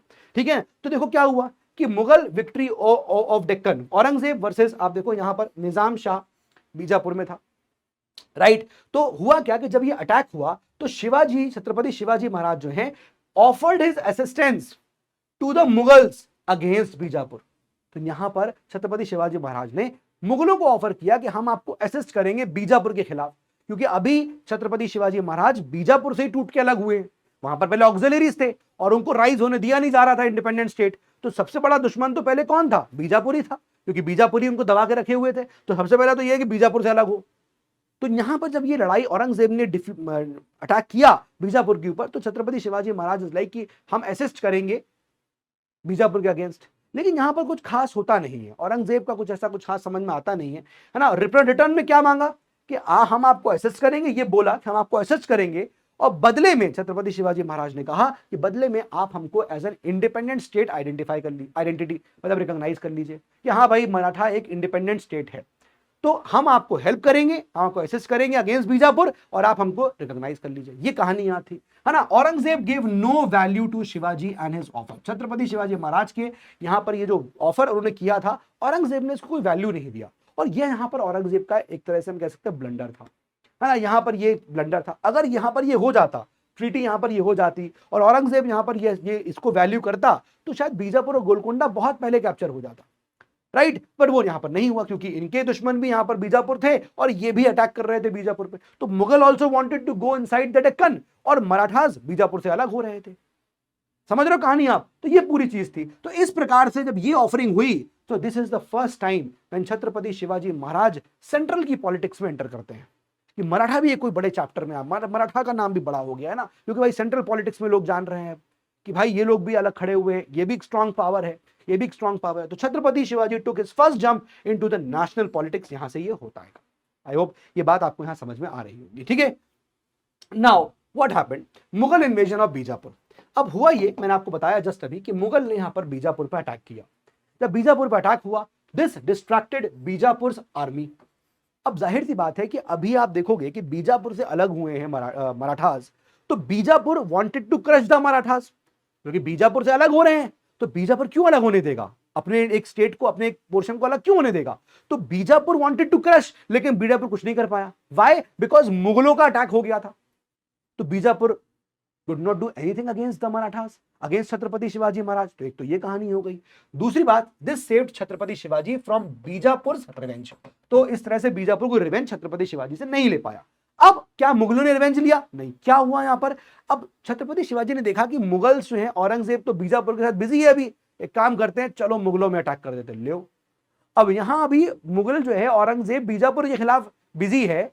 तो एक तो बीजापुर कुछ नहीं कर पाया क्योंकि वहीं से अलग होकर आया था, और चूंकि मुगल यहां नीचे बैठे हुए हैं डेक्कन में, तो छत्रपति शिवाजी ने कहा चलो चलते हैं नॉर्थ, मुगलों के लूटपाट करके आते। और यहां पर यही हुआ। शिवाजी's move was this, seeing this opportunity, Chhatrapati Shivaji started talking and negotiating with Aurangzeb. Aurangzeb से यहां नेगोशिएट करना शुरू किया, thinking he could get Mughal support against Bijapur. और यहां नेगोशिएशन यही था जो हम पीछे देख चुके हैं कि औरंगजेब को हम असिस्ट करेंगे, औरंगजेब हमको रिकॉग्नाइज करेगा और हम औरंगजेब को मदद करेंगे बीजापुर के खिलाफ। लेकिन वही बात है कि यहां पर औरंगजेब ने कोई रिप्लाई नहीं दिया। जब औरंगजेब ने रिप्लाई नहीं दिया, छत्रपति शिवाजी ने कहा कि it is not your bad, तुमने नहीं देखा, हम क्या कर सकते हैं, तुमने गलती करी। छत्रपति शिवाजी ने, जो औरंगजेब को उम्मीद थी कि अच्छा छत्रपति शिवाजी अगर मुझे ऐसी बात बोले हैं तो मेरे को लॉयल्टी दिखाएंगे। अरे भाई क्यों दिखाएंगे, उन्होंने एक ऑफर किया, तुमने सोचा ही नहीं, विचार ही नहीं किया। छत्रपति शिवाजी ने कहा कि अरे इनको साइड लगाओ। छत्रपति शिवाजी मुगलों के टेरिटरी में घुस गए। Instead of staying loyal to the Mughals, he attacked Mughal territories and looted, took rich booty from them। और पूरी जो जितनी भी यहाँ पर पूरी चीजें थी मुगलों की, मतलब बहुत सारी चीजें जो है उनकी लूटपाट करके चले आए। This made Aurangzeb angry and suspicious him। और औरंगजेब को लगा कि भाई ये तो बड़ा खतरनाक हो गया। एक व्यक्ति जो पहले हमें ऑफर कर रहा है कि that we will help you, we will assist you against Bijapur, और आप हमको रिकॉग्नाइज कर लीजिए। तो यहां पर तो उल्टा ही हो गया। हमको तो उम्मीद ही नहीं थी कि औरंगजेब यहां पर मराठा जैसा करेंगे, और मराठास ने हमारी टेरिटरी में पूरा रेड करके सामान लूट के चले आए। और इमेजिन करिए कि क्या माहौल होगा इस वक्त, है ना, क्या माहौल होगा। औरंगजेब का नेक्स्ट स्टेप क्या था? अब औरंगजेब इससे पहले कुछ कर पाता, made peace with the new ruler of Bijapur. Bijapur का जो नया रूलर बना, जब बीजापुर में आप देखोगे ट्रीटी हुआ, तो बीजापुर का जो नया रूलर बनता है, he wanted to focus on a bigger issue. उसका एक बिगर इशू क्या था औरंगजेब का? The civil war for the Mughal throne after Shahjahan fell sick. अब ये बात मैंने आपको लास्ट लेक्चर में मुगलों में बताई थी कि 1657 में ये खबर फैल गई थी कि शाहजहां बीमार है, और मैंने बताया था कि साथ दारा शिकोह तो कोर्ट में ही था शाहजहां के साथ, लेकिन औरंगजेब, मुराद और शाह शुजा, ये जो बाकी तीन भाई भी थे, अब उनको पता चला, they all started moving towards the capital. और मैंने आपको बताया था कि भाई औरंगजेब और मुराद के बीच में एक ट्रीटी हुई थी, ट्रीटी ऑफ ओरान, कि हम दोनों मिलकर अटैक कर देंगे दारा शिकोह पे। पहली थी बैटल ऑफ धर्मट, हमने देखा था, बैटल ऑफ समूगढ़ हमने देखा था, बैटल ऑफ देरोई हमने देखा था। 3 बार में यहां पर पूरी तरह देखोगे कि फाइनली दारा शिकोह को एलिमिनेट कर दिया गया। तो ये कहानी 1657 की है। तो अभी भी औरंगजेब कुछ नहीं कर पाया। तो you are seeing 2 incidents happening. भाई एक चीज तो ये कि जब बीजापुर से मराठा अलग हो गए, राइट, बीजापुर, मैं आपको बना देता हूं, देखो ये क्रक्स कर देता हूं आप लोगों को कि इट इज लाइक दिस, कि भाई मराठास ये, और इधर आप देखोगे तो बीजापुर, बीजापुर अब इनसे तो अलग होके बना हुआ है, इनसे तो अलग होके आया, ठीक बात है। इधर औरंगजेब है, इधर औरंगजेब, या फिर इधर मैं मुगल्स लिख देता हूं। तो भाई ना ये लोग कुछ कर पाए ना ये लोग कुछ कर पाए। वाई? इसलिए क्योंकि इधर तो मुगल्स का अटैक हो गया था, तो बीजापुर बिजी हो गया, बिजी इन झेलिंग मुगल्स, है ना, बिजी अगेंस्ट मुगल्स, तो busy against Mughals.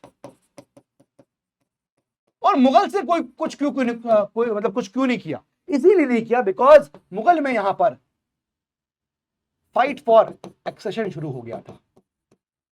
Fight for accession, अगला बादशाह कौन होगा, इसकी लड़ाई शुरू हो गई। एक्सेशन का सक्सेशन कर लीजिए, फाइट फॉर सक्सेशन यहां शुरू हो गया। और ये कहानी मैंने आपको बताई हुई है क्या, कि भाई Shahjahan was on the throne, और शाहजहां की याद करिए, चार यहां पर जो लड़के थे हम उनकी बातें करते हैं, right. Dara Shikoh, then Aurangzeb, then उसके बाद मुराद, एंड देन शाह शुजा। ये कोर्ट में ही था, ये कोर्ट में ही था शाहजहां के साथ। औरंगजेब डेक्कन में था, हमने ये देखा था, राइट। शाह शुजा बंगाल की तरफ था, हमने ये देखा था। इस प्रकार से है ना, आपका मुराद भी यू विल फाइंड कि हाँ ये भी जो है। तो कुल मिला के ये लोग अलग अलग जगह थे, एंड ये सक्सेशन की लड़ाई शुरू हुई।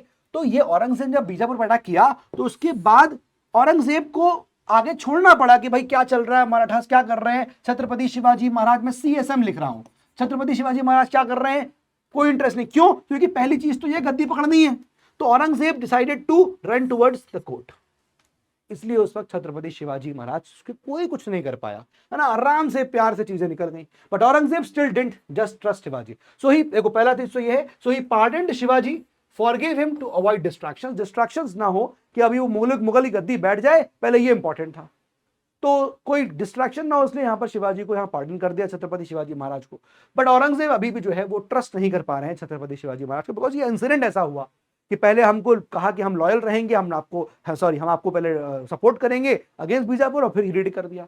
सो he told the Bijapur ruler, तो जब नया बीजापुर रूलर बन गया, तो उस बीजापुर रूलर को औरंगजेब ने बोला कि भाई ये यहां नहीं रहेंगे, expel Chhatrapati Shivaji from the Bijapur areas he captured, उनको वहां से हटाओ। If you still want to give him a job, अगर देनी ही है जॉब उनको, send him to Karnataka, Karnataka भेज दो, far away from the Mughal orders. तो यही बात हम लोग ने स्टार्टिंग में पढ़ी, किस प्रकार से उनको अलग करने की बात करिए, यहां का कर्नाटका की तरफ भेज दो, ये बात यहां पर शुरू हुई।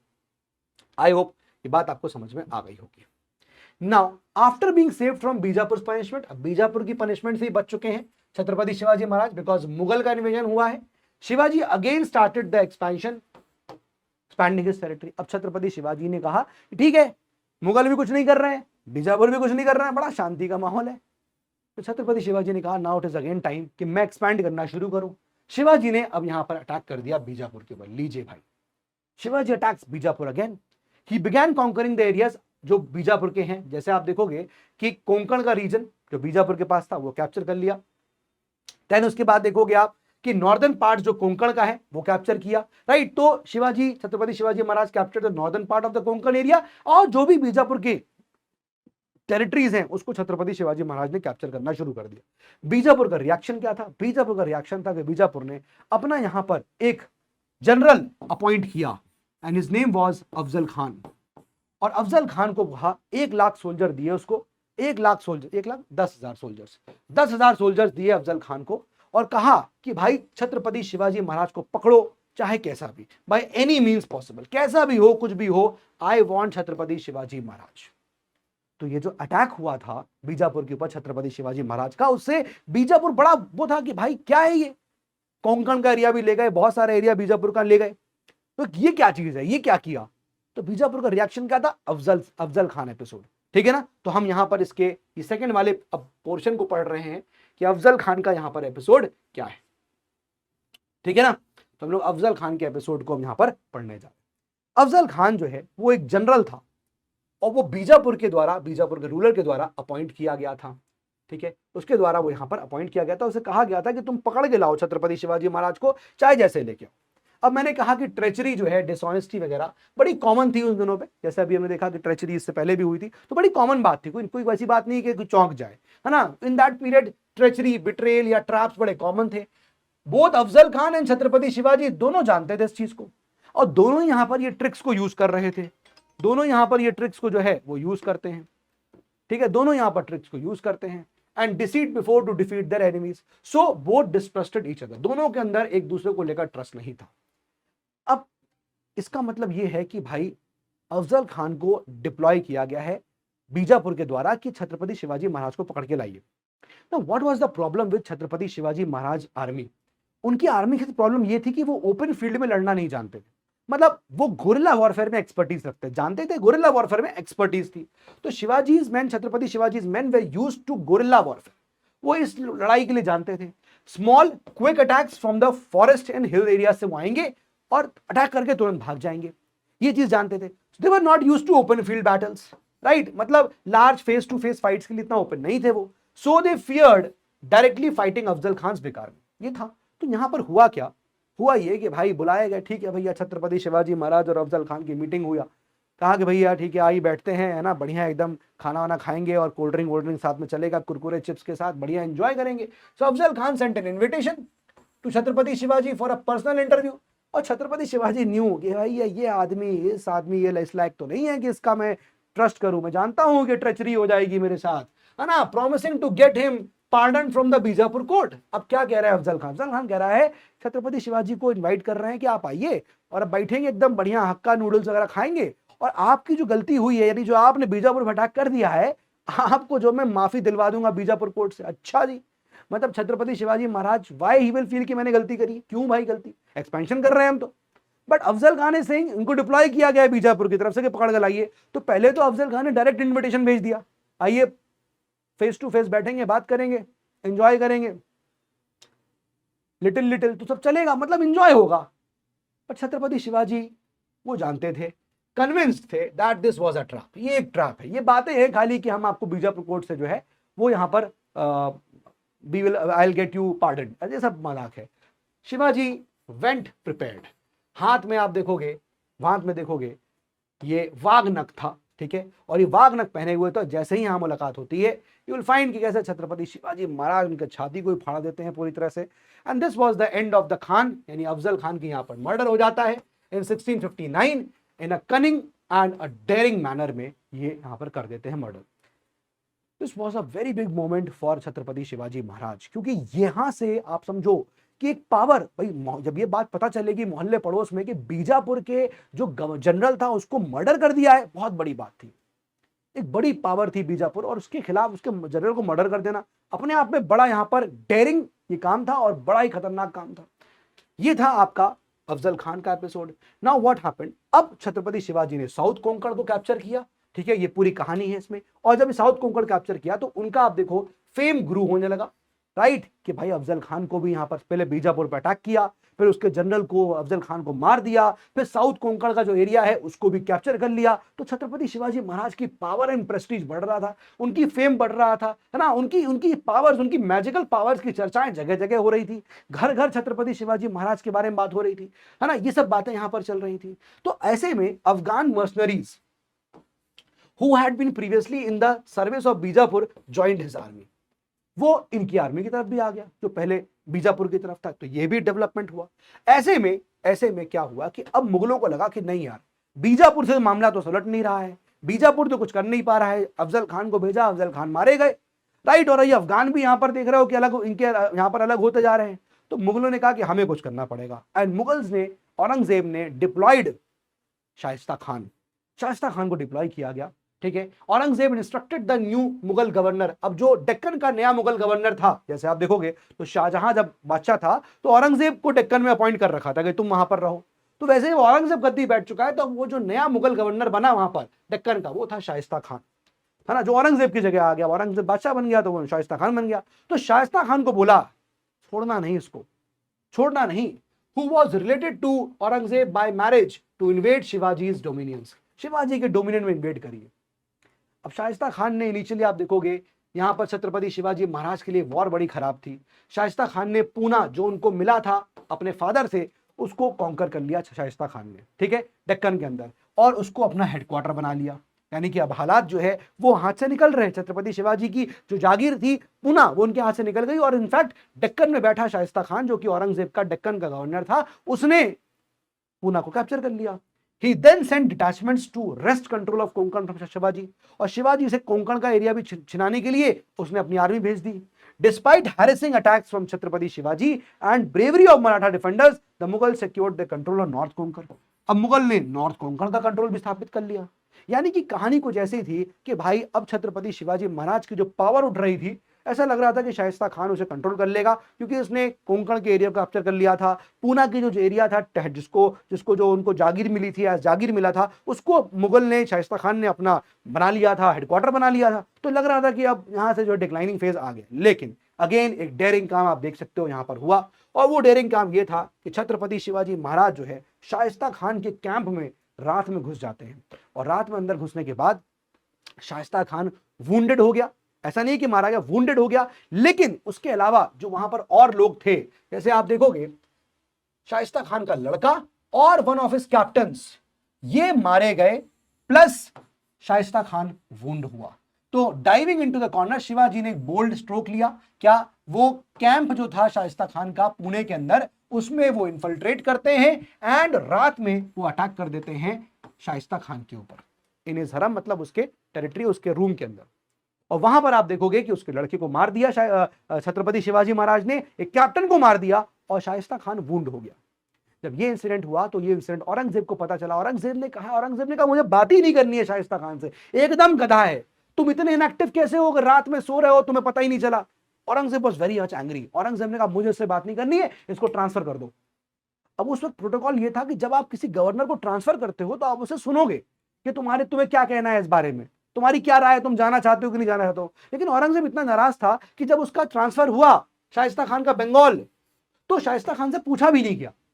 औरंगजेब ने बात ही नहीं करी कि मुझे बात नहीं करनी है इस व्यक्ति से, ठीक है, even refusing to give him an interview, right, हम बात ही नहीं करेंगे जब ट्रांसफर की बात आई। Meanwhile Chhatrapati Shivaji made another bold move, और अब छत्रपति शिवाजी ने एक और बोल्ड मूव किया, सूरत पे अटैक किया, जो कि एक मुगल पोर्ट था। हो, मुगल के पोर्ट को भी कैप्चर कर लिया, एंड यहां पर जो लूट हुई है वो छत्रपति शिवाजी अपने साथ ले आए। This was the episode of Shaista Khan. I hope the कहानी इज गेटिंग क्लियर। क्या यहां पर कहानी चल रही है, ठीक है, ये बात आपको समझ में आ गई। तो we also completed one more part, और हमने यहां पर कॉन्क्वेस्ट ऑफ जावली, अफजल खान का एपिसोड, एंड देन उसके बाद शाइस्ता खान का एपिसोड हमने यहां पर कवर कर लिया है, ठीक है। अब आती है बात क्या, ट्रीटी ऑफ पुरंदर। अब क्या हुआ, अब क्या करेगा औरंगजेब, अब क्या करेगा भाई, बहुत हो गया। ना अफजल खान कुछ कर पाया, ना शाइस्ता खान कुछ कर पाया, अब क्या होगा। अब यहां पर एक और काम करने की जरूरत थी, और वो था one of the most important and very important personality for Aurangzeb, जिस पर औरंगजेब बहुत रिलाई करता था, and he is Raja Jai Singh of Ambar. Yes, Raja Jai Singh of अंबर ना, ये वो पर्सनालिटी है कि अगर औरंगजेब इनकी बात मान लेता तो शायद this would have created problems for Marathas, he would have, अगर बात मानता तो। क्योंकि इसकी कैलकुलेशन राजा जय सिंह की वेरी नाइस, बहुत बढ़िया कैलकुलेशंस थी, Rajput and very nice calculation.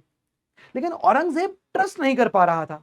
वो बातें जो कह रहा था राजा जय सिंह, वो औरंगजेब को लग रहा था कि नहीं ऐसा होगा नहीं, ये गलत कैलकुलेशन कर रहा है, लेकिन औरंगजेब की कैलकुलेशन गलत थी। तो अब औरंगजेब ने यहां पर राजा जय सिंह ऑफ अंबर जो है उनको यहां पर डेप्यूट किया, ठीक है, उनको भेजा, और ये one of the most trusted advisors थे औरंगजेब के to deal with Shivaji. Shivaji से डील करने के लिए, छत्रपति शिवाजी से डील करने के लिए अब राजा जय सिंह ऑफ अंबर को भेजा, और राजा जय सिंह ऑफ अंबर ने छत्रपति शिवाजी के एकदम मेन गढ़ पर अटैक कर दिया, यानी कि पुरंदर के किले पर अटैक कर दिया। वहीं पर आप देखोगे छत्रपति शिवाजी भी थे, उनकी फैमिली भी थी, उनको वहां पर पकड़ लिया गया, और फिर ट्रीटी ऑफ पुरंदर साइन होती है, right. So full military and administrative support दिया गया, पूरी तरह से यहां पर राजा जय सिंह ऑफ अंबर को पूरा सपोर्ट दिया गया कि तुम जाओ। और औरंगजेब ने कहा तुमको फ्री हैंड है एकदम, तुम्हें जरूरत नहीं है कि तुम डेक्कन के गवर्नर से बात करो, तुम सीधे मुझसे बात करो, तुम्हें जो करना है मुझसे सीधे बात करो, तुम्हें जितनी पावर चाहिए मैं तुम्हें दूंगा, you go and deal with Chhatrapati Shivaji Maharaj. तो राजा जय सिंह ऑफ अंबर को पूरी यहां पर छूट दे दी गई। और फिर राजा जय सिंह ऑफ अंबर जो है, अनलाइक हिज प्रेडिसेसर्स, राजा जय सिंह, उन्होंने अंडरएस्टिमेट नहीं किया मराठास को, पूरा डिप्लोमेटिक यहां पर मिलिट्री प्रिपरेशंस किया, सब कुछ हुआ, right. Even Raja Jaisingh of Amber ने कोशिश करी कि भाई जो सुल्तान है बीजापुर का, देखो यहां पर, उसको अपनी तरफ मिला लिया जाए। यानी कि क्या हो रहा है, एक इक्वेशन वाली हो गई कि मुगल प्लस मराठा एक साथ आने की कोशिश कर रहे हैं। Mughals even he tried to win over sultan of Bijapur, तो बीजापुर और मराठास, मुगल एक साइड आ जाए अगेंस्ट मराठास, राइट। ये कहानी देख रही है ना आपको, ये कहानी मैंने आपको बताई थी। तो यही तीन कंडीशंस चल रही है बार बार, है ना। तो देखो यहां पर क्या है कि भाई मुगल्स ये चाह रहे हैं कि कैसे हम यहां पर किसको, बीजापुर को अपनी तरफ मिला लें, है ना, इनको अपनी तरफ मिला लें। कहां गया ये, इनको अपनी तरफ मिला ले अगेंस्ट मराठास। तो ये इक्वेशन चलती जा रही है, इक्वेशन चलती जा रही है, ठीक है। तो भैया अब सीधे यहां पर अटैक होगा, सीधे पुरंदर पर अटैक होता है। छत्रपति शिवाजी महाराज वहां पर थे, राइट, मार्चिंग टू पूना। जय सिंह डिसाइडेड कि हम स्ट्राइक करेंगे सीधे in the heart of Shivaji territory, Chhatrapati Shivaji की टेरिटरी है, फोर्ट पुरंदर पे अटैक करेंगे, राइट। जहां पर अभी आप देखोगे तो छत्रपति शिवाजी एंड उनकी फैमिली वहीं पर है।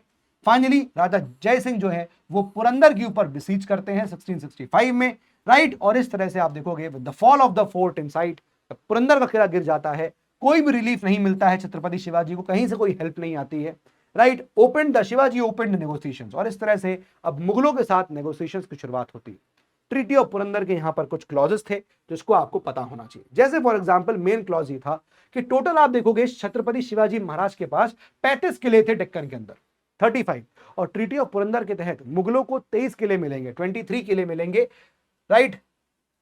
23 फोर्ट्स मुगल को मिल जाएंगे। राजा जय सिंह मतलब भाई मुगल हो गए, तो मुगलों को 23 फोर्ट मिल जाएंगे और छत्रपति शिवाजी महाराज के पास 12 ही फोर्ट रहेंगे। इन किलों से आप देखोगे तो 5 लाख का रेवेन्यू आता था, 4 लाख रेवेन्यू राजा जय सिंह को जाएगा यानी मुगलों को जाएगा, और सिर्फ 1 लाख हुण राजा छत्रपति शिवाजी महाराज को मिलेगा। ये वन ऑफ द यहाँ पर ट्रीटी के प्रोविजंस थे। बाकी भी है कि बीजापुरी कंकण का जो एरिया है उसमें कितना क्या रेवेन्यू किसको मिलेगा, अब उसके लिए कोई कुछ डिसाइड नहीं किया गया।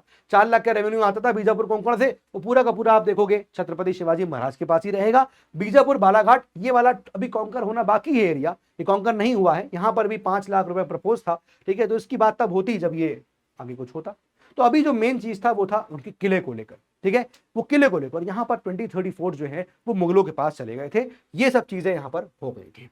नाउ इसके रिटर्न में क्या मिलेगा, इसके रिटर्न में क्या होगा, किले तो दे दिए गए, बदले में क्या होगा। अब यहां पर छत्रपति शिवाजी महाराज ने कहा कि fine, I will be loyal to you, हम आपके लिए लॉयल रहेंगे, यानी कि फर्दर कॉन्क्वेस्ट नहीं होगा। देखो ही वॉज टू पे 40 lakh hun in installments to the Mughals, Mughals को 40 लाख हुण पे किए जाएंगे।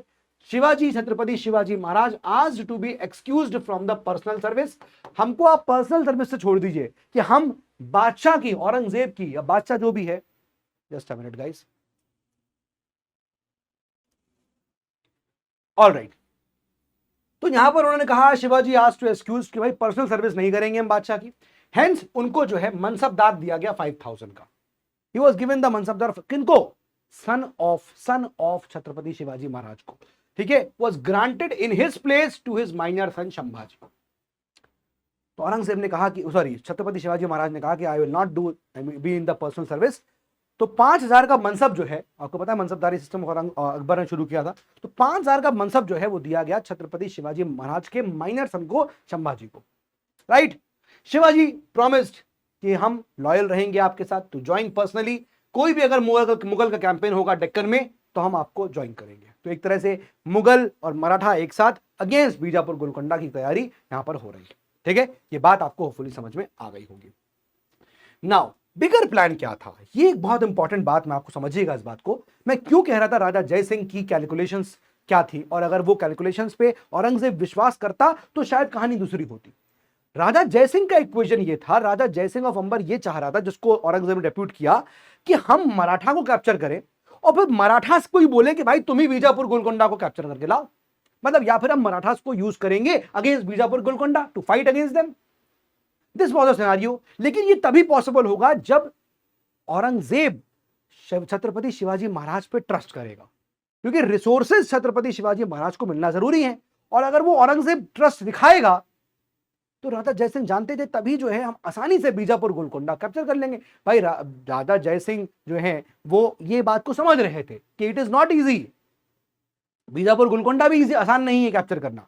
तो तो अगर हम छत्रपति शिवाजी महाराज को सही तरीके से यहां पर अपने उसमें लेके आए और उनको यहां पर ट्रस्ट करके उनको कहें to fight against Bijapur Golconda, it would have been fine. लेकिन ये शायद तभी पॉसिबल होता, Aurangzeb had not lost his reservation, यानी कि औरंगजेब के दिमाग में जो रिजर्वेशंस थे, जो उसका माइंडसेट बना हुआ था about Chhatrapati Shivaji Maharaj, was doubtful and was doubtful of the wisdom। और औरंगजेब को नहीं लग रहा था कि मुगल मराठा का कोई यहां पर ज्वाइंट कोलैबोरेशन हो सकता है अगेंस्ट बीजापुर। ये औरंगजेब ने दिमाग में बैठा लिया था। लेकिन राजा जयसिंह कह रहा था कि नहीं, ये चेंज भी हो सकता है, ये चेंज हो सकता है अगर औरंगजेब चाहेगा तो। क्योंकि औरंगजेब के दिमाग में वो कहानी खटक रही थी कि हमको पहले बोला था कि हम सपोर्ट करेंगे, हम लॉयल रहेंगे, है ना, आप हमें रिकॉग्नाइज कर लीजिए, फिर हमारे ऊपर अटैक कर दिया था। तो औरंगजेब वो समझ रहा था कि ये नहीं हो सकता। ठीक है, यही पॉइंट लिखा हुआ है, देखो, सक्सेस ऑफ जयसिंह स्कीम जो थी वो तभी पॉसिबल होती depended upon Mughal supports to Chhatrapati Shivaji. अगर छत्रपति शिवाजी को सपोर्ट मिलता तभी ये पॉसिबल होता। ठीक है, आई होप यहां तक बात समझ में आ गई। लेकिन यहां पर देखिए, but Jaisingh had larger ideas. अब जयसिंह के और बड़े आइडियाज क्या थे?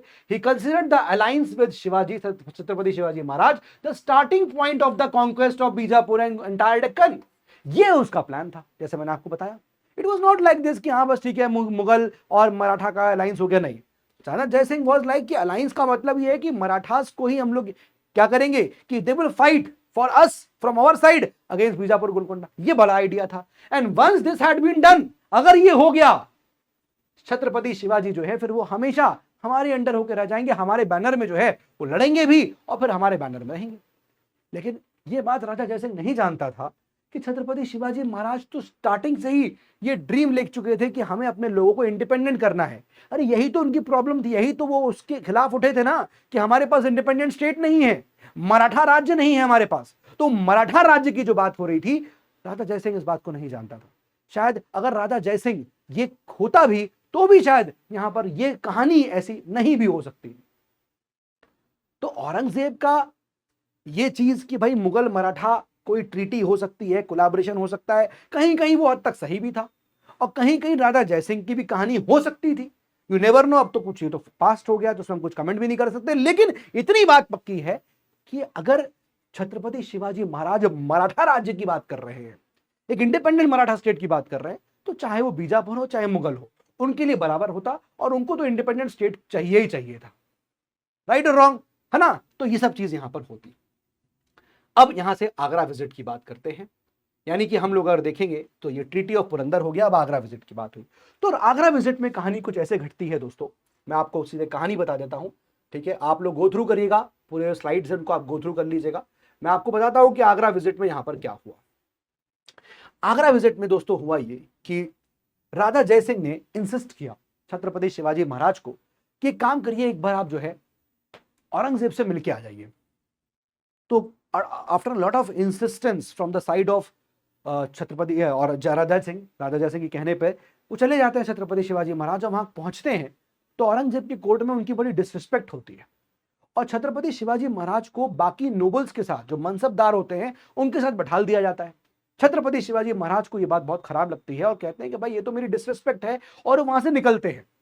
तो बाकी कोर्ट में नोबल्स कहते हैं ये तो बड़ी अब नोबल को खराब लग गई बात कि ये कैसे हो सकता है, बादशाह सामने बैठा हुआ था, सारे यहाँ पर नोबल्स बैठे हुए हैं और वो व्यक्ति जो है वो निकल गए सामने से। सो उनको जो है पकड़ लिया गया छत्रपति शिवाजी महाराज को, है ना, और ये कहा गया कि इनको पनिश किया जाएगा। But any how birthday celebrations हो रहे थे, बर्थडे सेलिब्रेशन की तैयारी चल रही थी and Chhatrapati Shivaji Maharaj very smartly वो वहां से एस्केप कर गए। आप देखोगे मतलब ये सब चीजें हुई ना, जब ये सब बातें हुई कि भाई Chhatrapati Shivaji Maharaj was not ready, ये हुआ ना, Shivaji felt insulted when he was put in the category of mansabdars of 5000, एक ऐसी रैंक जो उसके बेटे को भी दी गई थी। Emperor got busy with the birthday celebrations, did not find time to speak to Chhatrapati Shivaji Maharaj. अब औरंगजेब टाइम ही नहीं निकाल पा रहा है छत्रपति शिवाजी महाराज से बात करने के लिए। शिवाजी वॉकड ऑफ एंग्रीली, वो निकल गए वहां से, है ना। ये जो कोर्ट में लोग थे वो यहाँ कहते हैं कि भाई ये तो एग्जाम्पलरी पनिशमेंट मिलनी चाहिए छत्रपति शिवाजी को, ऐसे कैसे निकल गए? Since Shivaji had come to Agra on Jai Singh assurance. अब चूंकि छत्रपति शिवाजी, मैंने क्या बोला था कि राजा जय सिंह जो बोल रहे थे कि एक बार आप मिल के आओ औरंगजेब से, तो उनके चूंकि ऐसे कहने पे वहां पर गए थे छत्रपति शिवाजी महाराज, तो औरंगजेब ने पूछा कि बताओ क्या करें, ये तो एग्री नहीं है इन टर्म्स एंड कंडीशंस पे। तो फिर भी जय सिंह ने कहा कि उनसे अच्छे से ट्रीट करिए, आप उनको treat him nicely, because Raja Jai Singh had the mission of Bijapur, कि अभी जरूरत है कि हम छत्रपति शिवाजी महाराज को रिस्पेक्ट दें, और हमारे लिए बिगर गोल क्या है, बीजापुर। इससे पहले ये चिट्ठी जाती, व्हाट्सएप तो था नहीं कि अभी बोल दो मैसेज आ गया तुरंत, गया एक आदमी लेकर दूसरा आदमी लेकर, जब तक ये कुछ हुआ इतने दिन में कहानी घटना घट गई, और घटना ये घटी, शिवाजी एस्केप कर जाते हैं डिटेंशन से। इस प्रकार से औरंगजेब अपने आप को बहुत यहां पर ब्लेम करता है कि मेरी गलती थी, मेरी केयरलेसनेस थी in allowing Chhatrapati Shivaji to escape. There is little doubt that Chhatrapati Shivaji's Agra visit proved to be the turning point in Mughal relations with the Marathas. Although for 2 years Chhatrapati Shivaji अब लौट के आए, वो चुप, 2 साल तक तो छत्रपति शिवाजी ने कुछ नहीं बोला, कोई एक्शन नहीं, मतलब उनको डिटेंशन में रखा छत्रपति शिवाजी महाराज को, लेकिन 2 साल तक छत्रपति शिवाजी महाराज ने कोई भी एक्शन नहीं लिया, वहां से एस्केप हो चुके थे। This was the Agra visit. लेकिन इसमें कोई शक नहीं है कि ये जो आगरा विजिट थी छत्रपति शिवाजी महाराज की, this was the turning point. इसके बाद मुगल और मराठा रिलेशंस हमेशा के लिए खराब हो गए, और फिर खराब होते चले गए। वाई आई एम सेइंग, मैं आपको आगे पता चलेगा भी, है ना, खराब होते चलेगा। तो visit proved that unlike Jai Singh, Aurangzeb attached little value to the alliance. Raja Jai Singh ज्यादा वैल्यू अटैच करते थे, लेकिन औरंगजेब जो है वो कोई भी वैल्यू अटैच नहीं कर रहा था मराठास के साथ। For him Shivaji was merely like an infidel petty bhumia, एक भूमिदार है, लैंड होल्डर है। लो इंपॉर्टेंस दिया औरंगजेब ने, एंड लो प्राइस अटैच किया मराठा की दोस्ती को। एंड दिस वॉज यहां पर जहां औरंगजेब बहुत सारी पॉलिटिकल मिस्टेक कर रहा था, ठीक है, ये पॉलिटिकल मिस्टेक औरंगजेब की यहां पर थी। फाइनल ब्रीच विद शिवाजी, अब शिवाजी के साथ फाइनल ब्रीच हुआ, शिवाजीज एडमिनिस्ट्रेशन एंड अचीवमेंट्स। तो अब क्या हुआ, Chhatrapati Shivaji could not be reconciled to the loss of 23 forts and territory worth 4 lakh hun a year to the Mughals without any compensation from Bijapur. ना यहां पर क्या कहानी थी, जरा इसको समझिए। अब एक रिन्यूड कॉन्टेस्ट शुरू होता है विद द मुगल्स, फिर से शुरू हुआ। अब क्या हुआ, sacking Surat second time in 1670। अब यहां पर छत्रपति शिवाजी महाराज ने सूरत को फिर से कैप्चर कर लिया, वही जो एक इंपॉर्टेंट प्रीमियर पोर्ट था मुगलों का, है ना, वहां से ट्रेड हो रहा है, तो फिर से इसे कैप्चर कर लिया। ड्यूरिंग द नेक्स्ट 4 years में छत्रपति शिवाजी ने बहुत सारी टेरिटरीज को रिकवर किया। अब ये 23 किले जो गए हैं, अब उनको रिकवर भी करना है, right. So large number of forts recover किया, इंक्लूडिंग पुरंदर का किला भी ले लिया मुगलों से। Deep inroads into Mughal territories, मतलब मुगलों की टेरिटरी में घुस गए काफी, ठीक है। बेरार, खानदेश, इन सबको आप देखोगे कि कैप्चर किया गया, है ना, इन सबको आप देखोगे कि कैप्चर किया गया, मतलब वापस से इसको रिटर्न ले लिया गया। मुगल प्रीऑक्युपाइड। अब यहां पर ये कहानी जरा इसको आप देखिएगा कि यहां पर क्या हुआ। 2 चीजें बड़ी इंपॉर्टेंट है, देखिएगा। अब ट्रीटी ऑफ पुरंदर 1665, ठीक है, ये हुआ। अटैच्ड शाइस्ता खान वाला एपिसोड हुआ। आगे बढ़े, 1670 में छत्रपति शिवाजी ने सूरत को यहां पर सेकंड टाइम कैप्चर किया। Just a second guys, alright. तो 1670 में सूरत को सेकंड टाइम कैप्चर कर लिया। हाँ, 4 साल आप देखोगे Chhatrapati Shivaji recovered large number of forts. तो ये बहुत सारे फोर्ट जो थे वो रिकवर करते चले गए, वो, है ना। ये आपका सूरत भी, पुरंदर को भी कैप्चर वापस से ले लिया गया, पुरंदर भी कैप्चर हो गया वापस से, राइट। मुगल के कई सारे टेरिटरीज में अंदर घुस गए, बेरार, खानदेश वाला एरिया, ये सब हुआ। 1674 में आप फाइनली देखोगे कि अब यहां पर कोरोनेशन होता है छत्रपति शिवाजी का, रायगढ़, राइट। एंड यहां पर he assumed the title of Maharaja Chhatrapati and Handeva Dharmodharak, protector of the Hindu faith। ये 1674 में जाके यहां पर होता है। सो मुगल है प्रीऑक्यूपेशन विद अफगान अपराइजिंग। अब देखो मुगल्स बिजी हैं किसके खिलाफ, अफगान के खिलाफ बिजी हैं। इन the north waste help Shivaji, help Chhatrapati Shivaji. He also renewed his conquest with Bijapur, securing Panhala and Satara by means of bribes and raiding the Kanara country। अब क्या हुआ यहां पर, अब ऐसा समझिएगा कि छत्रपति शिवाजी महाराज को अपॉर्चुनिटी मिली दोनों तरफ से। मुगल बिजी हैं अफगानों के खिलाफ, अफगानों से लड़ रहे हैं, तो मुगल का कोई रेजिस्टेंस आना नहीं है, तो आसानी से जितने किले हैं अभी जो मुगलों के हाथ में थे, छत्रपति शिवाजी उसको रिकलेक्ट कर रहे थे इन ईयर्स में आप देखोगे आसानी से रिकलेक्ट कर रहे थे, वापस ले रहे थे, जीत रहे थे। और साथ ही साथ बीजापुर के साथ भी उन्होंने यहां पर जंग छिड़ी हुई थी, और बहुत सारा एरिया जैसे आप देखोगे कनारा का, राइट, पन्हाला, सतारा, ये सब ब्राइब में छत्रपति शिवाजी ले आए। तो ये सब चीजें हो रही थी, यानी छत्रपति शिवाजी की पावर राइज हो रही है। ऑफ कोर्स यहां पर कोरोनेशन भी हो जाएगा, आप देखिए, राइट। 1674 में उनका कोरोनेशन हुआ रायगढ़ में, he was by now the most powerful among the Maratha chief, जितने भी थे, हमने देखिए बहुत सारे फैमिलीज थी, उनमें सबसे पावरफुल थे। And by virtue of the extent of his dominions, उनकी size of the army could claim a status equal to the effort of Deccan. अब उनकी आर्मी ऐसी थी कि डेक्कनी सल्तनत की तरह भी, मतलब जितनी बड़ी डेक्कनी सल्तनत की आर्मी थी, उनकी उतनी बड़ी आर्मियां हो गई थी। और अब वो एक स्टेटस पे आ गए थे जब उनको टाइटल मिला छत्रपति शिवाजी का, है ना, जब उनको छत्रपति यहाँ शिवाजी का टाइटल मिला, तो अब उनका स्टेटस ये हो गया था कि वो डेक्कनी सुल्तानों के साथ ट्रीटी भी कर सकते थे, क्योंकि वो स्टेटस आ चुका है। It placed him on a pedestal much higher than any of the Maratha chiefs, right. And कुछ शादियां यहां पर हुई, जैसे आप देखोगे कि अपनी सोशल पोजीशन को स्ट्रेंथन करने के लिए Chhatrapati Shivaji married into some of the leading Maratha families, जैसे कि मोहित्स, शिर्के, इन सब में शादी हो गई उनकी, तो उनका सोशल पोजीशन और स्ट्रेंथन हो गया, राइट। एक फॉर्मल डिक्लेरेशन हुआ, was also made by the priest, और प्रीस्ट ने क्या बोला कि भाई छत्रपति शिवाजी जो हैं वो हाई क्लास क्षत्रिय हैं, ये अनाउंसमेंट प्रीस्ट की तरफ से हो गया। Finally as an independent ruler, अब वो छत्रपति शिवाजी जो हैं वो ट्रीटीज भी कर सकते हैं डेक्कनी सुल्तान के। मैंने आपको बताया कि उनकी पोजीशन हाई हो गई है। सो नाउ 1674 छत्रपति शिवाजी महाराज, अब वो छत्रपति बन चुके हैं। Now this is going to be the last expedition of Chhatrapati Shivaji Maharaj. मैंने आपको बताया था बीजापुरी कर्नाटका एक्सपीडिशन, तो बीजापुरी कर्नाटका एक्सपीडिशन में क्या हुआ इसको समझते हैं। देखिए यहां पर बीजापुरी कर्नाटका एक्सपीडिशन में यू विल फाइंड कि दो भाई थे। तो 1676 में ये एक्सपीडिशन यहां पर छत्रपति शिवाजी करते हैं। 1674 he is becoming taking the title Chhatrapati Shivaji, and then उसके बाद 1676 बीजापुरी कर्नाटका एक्सपीडिशन, 1680 उनकी डेथ हो जाएगी। तो ये लास्ट एक्सपीडिशन होगा उनका। And with the active aid and support of the brothers, कौन भाई, मदन्ना एंड अखन्ना एट हैदराबाद, छत्रपति शिवाजी ने बीजापुरी कर्नाटका के एरिया में अपना एक्सपीडिशन किया। ठीक है, अब ये एक्सपीडिशन यहां पर हुआ। नाउ अब जब ये एक्सपीडिशन हुआ बीजापुरी कर्नाटका की तरफ, तो पॉइंट वाज ये कि जो हम एक्सपीडिशन चढ़ाई करने जा रहे हैं बीजापुर के ऊपर, तो इसमें कुतुब शाही के साथ अलायंस किया बीजापुर छत्रपति शिवाजी महाराज ने। अब कुतुब शाही क्या है, गोलकोंडा की है। बीजापुर अलग है, गोलकोंडा अलग है, मराठा अलग है। तो मराठा नाउ वांटेड कि भाई कैसे हम बीजापुर के ऊपर बीजापुरी कर्नाटका पे एक्सपीडिशन करें।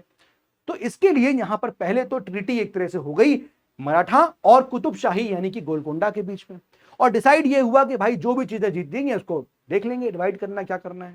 लेकिन बाद में जब ये एक्सपीडिशन पूरा हुआ, छत्रपति शिवाजी महाराज को जो हेल्प मिली थी कुतुब शाही से, ना इन सब से जो हेल्प मिली थी, छत्रपति शिवाजी महाराज ने लास्ट में कोई भी चीजों को स्प्लिट करने से मना कर दिया। यहां पर यह हुआ alliance with Qutub Shah. Shivaji was given a very grand welcome, कहां पर, by the Qutub Shah at his capital, and a formal agreement जो है वो यहां पर हुआ, this was with गोलकोंडा। ठीक है, तो कुतुब शाह एग्रीड। अब कुतुब शाह ने क्या कहा, ठीक है एग्रीमेंट हुआ कि हम अटैक करेंगे बीजापुर पे, तो हमें बीजापुर या कर्नाटका पे अटैक करेंगे, यू हेल्प मी, ये एग्रीमेंट हुआ। कुतुब शाह एग्रीड कि हम ठीक है सब्सिडी देंगे 1 लाख हुण की, ये भी देंगे 1 lakh hun annually to Chhatrapati Shivaji Maharaj, and a Maratha ambassador जो होगा वो उनके कोर्ट में रहेंगे ना। Maratha ambassador was to live at his court. The territory and the booty gained, जो भी यहां पर टेरिटरी जीतेंगे और जो बूटी हमको मिलेगी war booties in Karnataka was to be shared, उसको शेयर कर लेंगे। Qutub Shah supplied contingent of troops, लोग असला बारूद सब मुहैया कराया। आर्टलरी वेटलरी जो है छत्रपति शिवाजी महाराज को भेजी to aid Shivaji, and also provided money for the expense of his army. तो पूरा यहां पर कुतुब शाही ने किया। Then what happened, treaty was favourable to Chhatrapati Shivaji Maharaj, treaty उनके लिए फेवरेबल थी। लेकिन आप देखोगे बाद में, although Chhatrapati Shivaji Maharaj had assumed the title of Haindava Dharmodhara, protector of the Hindu faith, he plundered mercilessly the Hindu population of the area. ठीक है, उस जगह के यहां पॉपुलेशन को यहां पर रेड हुआ। ठीक है, ये सब बातें यहां पर हुई। Shivaji refuse to share, and then returning home laden with treasures, Chhatrapati Shivaji refuse to share anything with the Qutub Shah, straining his relations with him. और इस तरह से मराठा और गोलकोंडा के रिलेशंस खराब हुए। तब आप मुझे बताइए कि अब मराठा और बीजापुर के खराब थे ही, क्योंकि बीजापुर से अलग होकर निकले थे, अहमदनगर बीजापुर से अलग होकर निकले थे, गोलकोंडा से यहां खराब हो गए। तो नाउ मुगलों को लग रहा है, समझ में आ रहा है कि भाई ये तो रिलेशन खराब है, और मुगलों के साथ साठगांठ होनी थी, वो औरंगजेब नहीं होने दे रहा है, तो बड़ा एक डेडलॉक टाइप का सिचुएशन बना हुआ है, करें तो क्या करें। ठीक है ना। नाउ छत्रपति शिवाजी की डेथ होती है 1680 में। कर्नाटका एक्सपीडिशन उनका लास्ट मेजर एक्सपीडिशन था। Shivaji died, Chhatrapati Shivaji Maharaj died in 1680 shortly after his return from the Karnataka expedition से लौटे वो, और उनकी वहां पर डेथ हो गई। इसके बाद गद्दी पे थे छत्रपति संभाजी महाराज, छत्रपति संभाजी, राइट। अब ये इनके एडमिनिस्ट्रेशन का है, इसको यू प्लीज गो थ्रू, आपको मैंने स्लाइड में दे दिया है, राइट, कि किस किस चीज को क्या क्या टर्मिनोलॉजी बोलते थे, है ना। यहाँ पर किसको दाबिर बोल रहे हैं, किसको यहाँ पर न्यायाधीश कह रहे हैं, किसको यहाँ पर सरे नौबत कह रहे हैं, सेनापति कह रहे हैं, all these are the terms, you can please go through, ये आपके लिए फैक्चुअल पोर्शन है, इसके लिए आप देख लीजिएगा, ठीक है। तो हम सीधे आते हैं अब औरंगजेब एंड डेक्कन स्टेट्स के ऊपर, ठीक है ना, औरंगजेब एंड डेक्कन स्टेट्स के ऊपर हम सीधे आते हैं। अभी के लिए मैं एडमिनिस्ट्रेशन वाला पोर्शन भी हटा ही देता हूँ, क्योंकि जब पढ़ेंगे कभी उसको एडवांस लेवल पे कभी जाके है ना, तो वहां पर उसको डिस्कस करेंगे, ज्यादा बेटर रहेगा, ठीक है। चलिए, तो अब कहानी है Aurangzeb and the Deccan states, यानी कि यहां से अब संभाजी महाराज भी हैं, छत्रपति संभाजी भी पिक्चर में आ जाएंगे, और औरंगजेब का जो डेक्कन, उनका जो ऑब्सेशन, डेक्कन का जिसका ऑब्सेशन था वो यहां पर दिखेगा। यानी now we are going to discuss this two portions, और ये दोनों पोर्शन एक साथ चलेंगे, छत्रपति संभाजी एंड औरंगजेब का ऑब्सेशन फॉर डेक्कन, ये दोनों कहानियां एक साथ चलेंगी, right.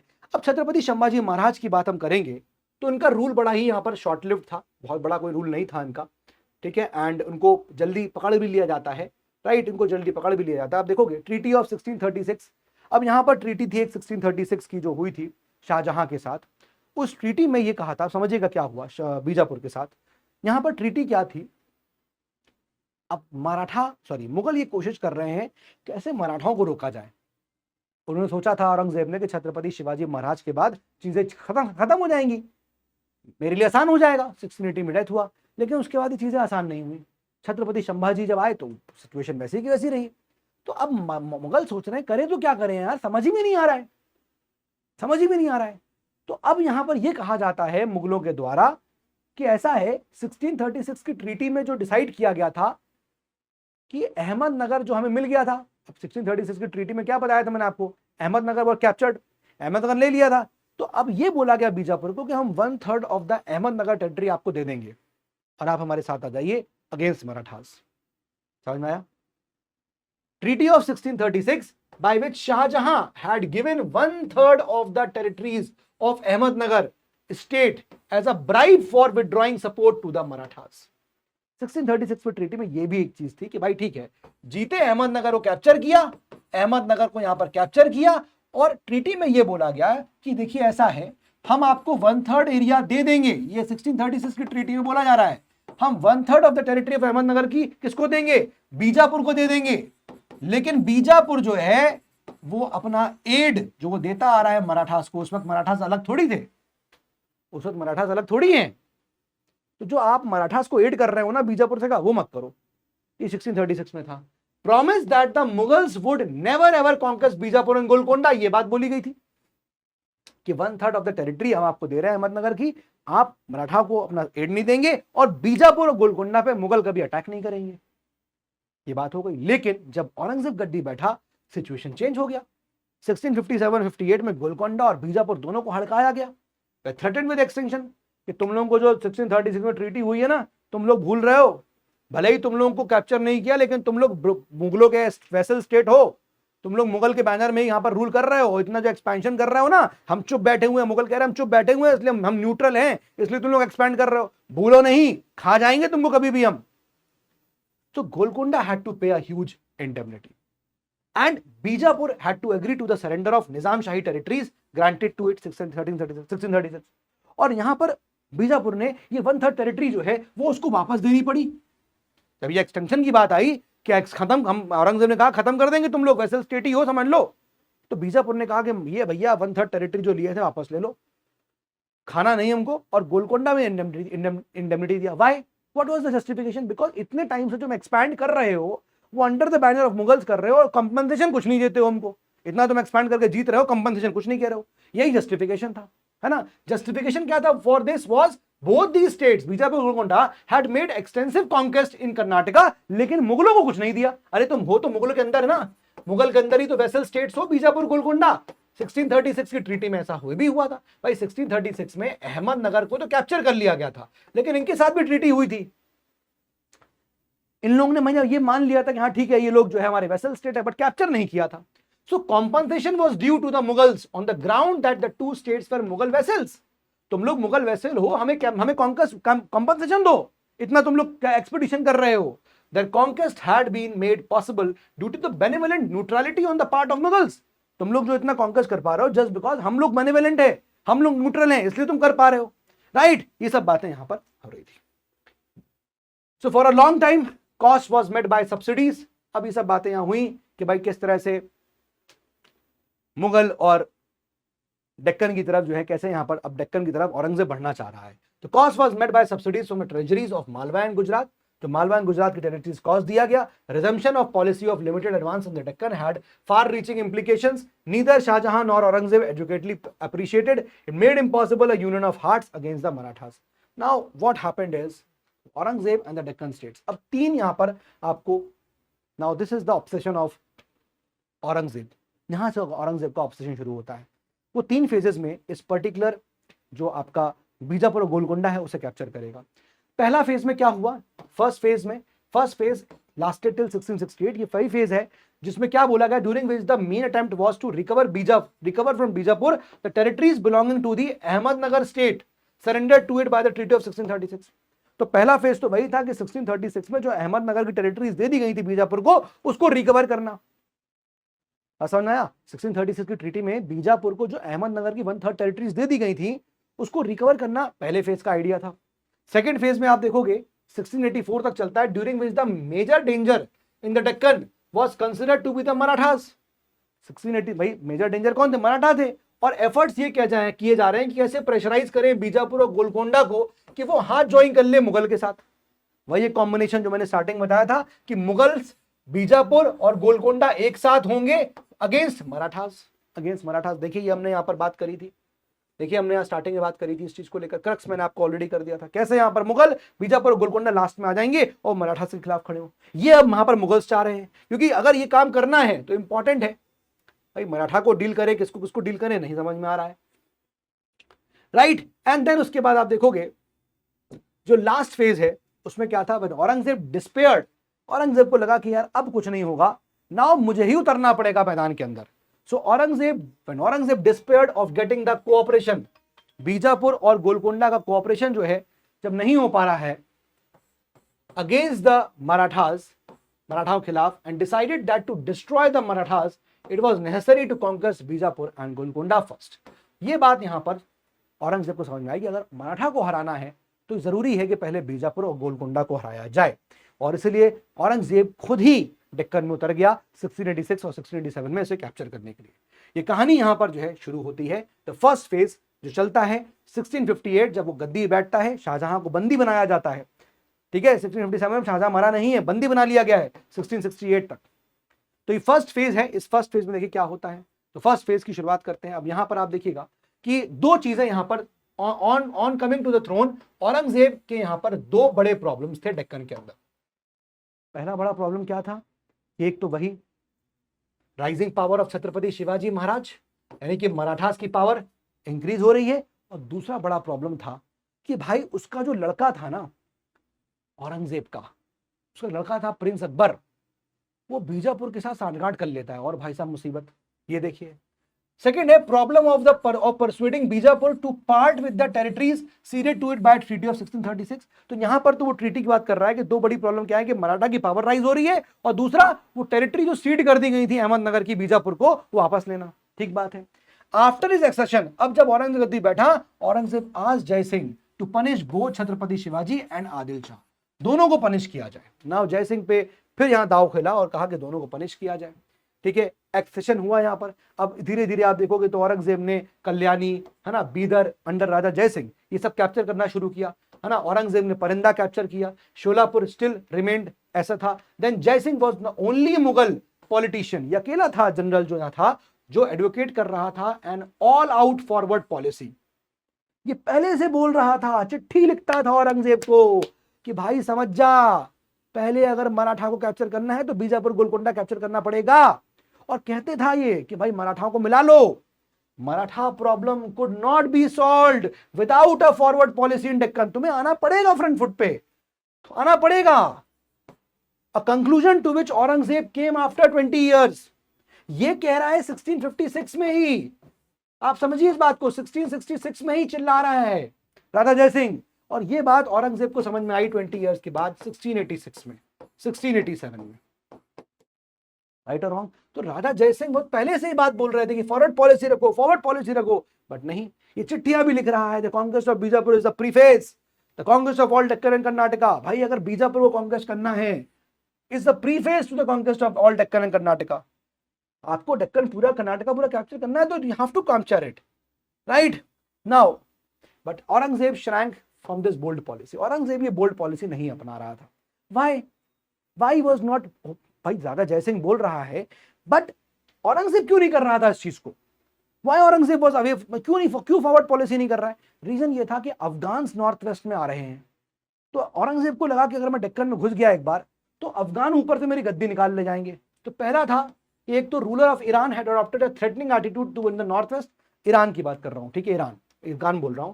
Second, campaign for the conquest of Deccan would be a long and arduous task होगा, लंबा समय चाहिए, समय चाहिए, उसमें रिसोर्सेज लगेंगे और उसमें एम्परर को खुद कूदना पड़ेगा। ये बात समझ में आ गई थी उसको, है ना, ये बात समझ में आ गई थी। और as long as Shahjahan was alive, तब तक शाहजहां अलाइव था तब तक औरंगजेब कुछ कर भी नहीं सकता था अपने आप से। तो इनिशियली इसलिए शायद औरंगजेब ने डेक्कन के अंदर कभी भी बोल्ड पॉलिसी नहीं अपनाई, एज जब तक वो वहां पर आप देखोगे कि वो जब तक वो एक गवर्नर की तरह था, या जब तक शाहजहां जिंदा है तो कुछ कर भी नहीं पाया। नाउ यू विल सी कि विद हिज लिमिटेड रिसोर्सेज के साथ, इस मतलब ये लिमिटेड रिसोर्सेज हैं कि अभी इतना खुल के पावर यहाँ पर छूट नहीं दी गई है राजा जयसिंह को। तो राजा जयसिंह ने बीजापुर के ऊपर अटैक किया। बीजापुर का ये एक्सपीडिशन फेल ही होना था, क्योंकि बीजापुर के पास, राजा जयसिंह के पास ना ही ज्यादा फोर्सेस थी, ना ही ज्यादा रिसोर्सेज थे। बीजापुर पे अटैक फेल ही होना था और वो फेल हुआ, राइट। धीरे आप देखोगे कि यहां पर अब ये जब अटैक बीजापुर पे हुआ तो ये बीजापुर का अटैक आंख खोल दिया गोलकुंडा की भी कि भैया ये मुगल जो हैं हमारे ऊपर चढ़ाई करने जा रहे हैं। तो एक यूनाइटेड फ्रंट तैयार हो गया, बीजापुर गोलकुंडा फिर से एक साथ आ गए। ये देखिए एक यूनाइटेड फ्रंट यहां पर सामने आ गया, राइट। तो Qutb Shah sent a large force to aid Bijapur. Golconda ने बीजापुर को आर्मी भेजी, है ना। डेक्कनीज ने यहां पर गुरिल्ला वॉरफेयर को शुरू कर दिया, right, luring Jaisingh on to Bijapur, जानबूझ के उसको ल्योर किया बीजापुर पे आओ, while devastating the countryside so that Mughals could get no supplies। मतलब उनको इनवाइट कर लिया और फिर उनको सप्लाई से कट ऑफ कर दिया। ये हुआ। Jaisingh found that he had no means to assault the city, उसके पास कोई तरीका ही नहीं था, है ना, कुछ रिट्रीट प्रूव्ड कॉस्टली, इतना खर्चा करके एक्सपीडिशन किया तो कॉस्टली हुआ। Neither money nor any additional territory was gained, कुछ नहीं हासिल हुआ। Disappointment and the censures of Aurangzeb hastened Jaisingh's death in 1667। और जयसिंह की डेथ 1667 में यहां पर हो भी जाती है। 1668 में Mughal secured the surrender of Sholapur by bribery. Bribery से देखोगे तो शोलापुर में कब्जा हो गया था। एक आध किला तो ऐसा भी था जो अंदर से तोड़ दिया गया था, मतलब अंदर से ही किसी एक किले का ऐसा एपिसोड था कि उनके अंदर से ही जो लोग हैं उन्होंने गेट खोल दिया था किले का, अंदर फिर उसका डिसीज हो गया पूरे फोर्ट पे। सेकेंड फेज 1668 से 1684। नाउ न्यू फैक्टर यहां पर आ चुका था, was rise to power of Madanna and Akhanna in Golconda. अब गोलकोंडा में ये पावर्स की राइज हो रहा है, हैदराबाद में थी ये, ठीक है। ये दो गिफ्टेड ब्रदर्स, गिफ्टेड मतलब टैलेंटेड ब्रदर्स, है ना, टैलेंटेड ब्रदर्स की बात हो रही है। मुझसे स्टूडेंट पूछते हैं सर गिफ्टेड ब्रदर का मतलब क्या, गिफ्ट दिया था नहीं, गिफ्टेड मतलब टैलेंटेड वाला। तो these two gifted brothers virtually ruled Golconda from 1672 almost till the extinction of the state in 1687। आखिरी तक ये गोलकोंडा को रूल करते हैं। ब्रदर्स क्या चाहते थे कि भाई एक त्रिपार्टाइट अलायंस हो जाए, ये इनका यहां पर था कि बीजापुर, गोलकोंडा और छत्रपति शिवाजी महाराज यानी मराठा एक साथ आ जाए मुगलों के खिलाफ। ये देखिए यही मैंने आपको स्टार्टिंग में यहां पर बताया था। यही कहानी तो आप देख रहे हो, आपको ज्यादा अलग थोड़ी कुछ देख रहे हो। ये देखो यहां पर कैसे यहां बीजापुर गोलकोंडा मराठा आ गए थे मुगलों के खिलाफ। तो ये सिचुएशन बनती जा रही है, सिचुएशन कंडीशन के हिसाब से, सिचुएशन से ये अलायंसेस बदलते चले जा रहे हैं, है ना, ये अलायंसेस यहां पर बदल रहे हैं। But policy was periodically disturbed, और जैसा उस वक्त माहौल होता था उस हिसाब से यहां पर पीरियोडिकली आप देखोगे पॉलिसी चेंज होती चली जाती थी।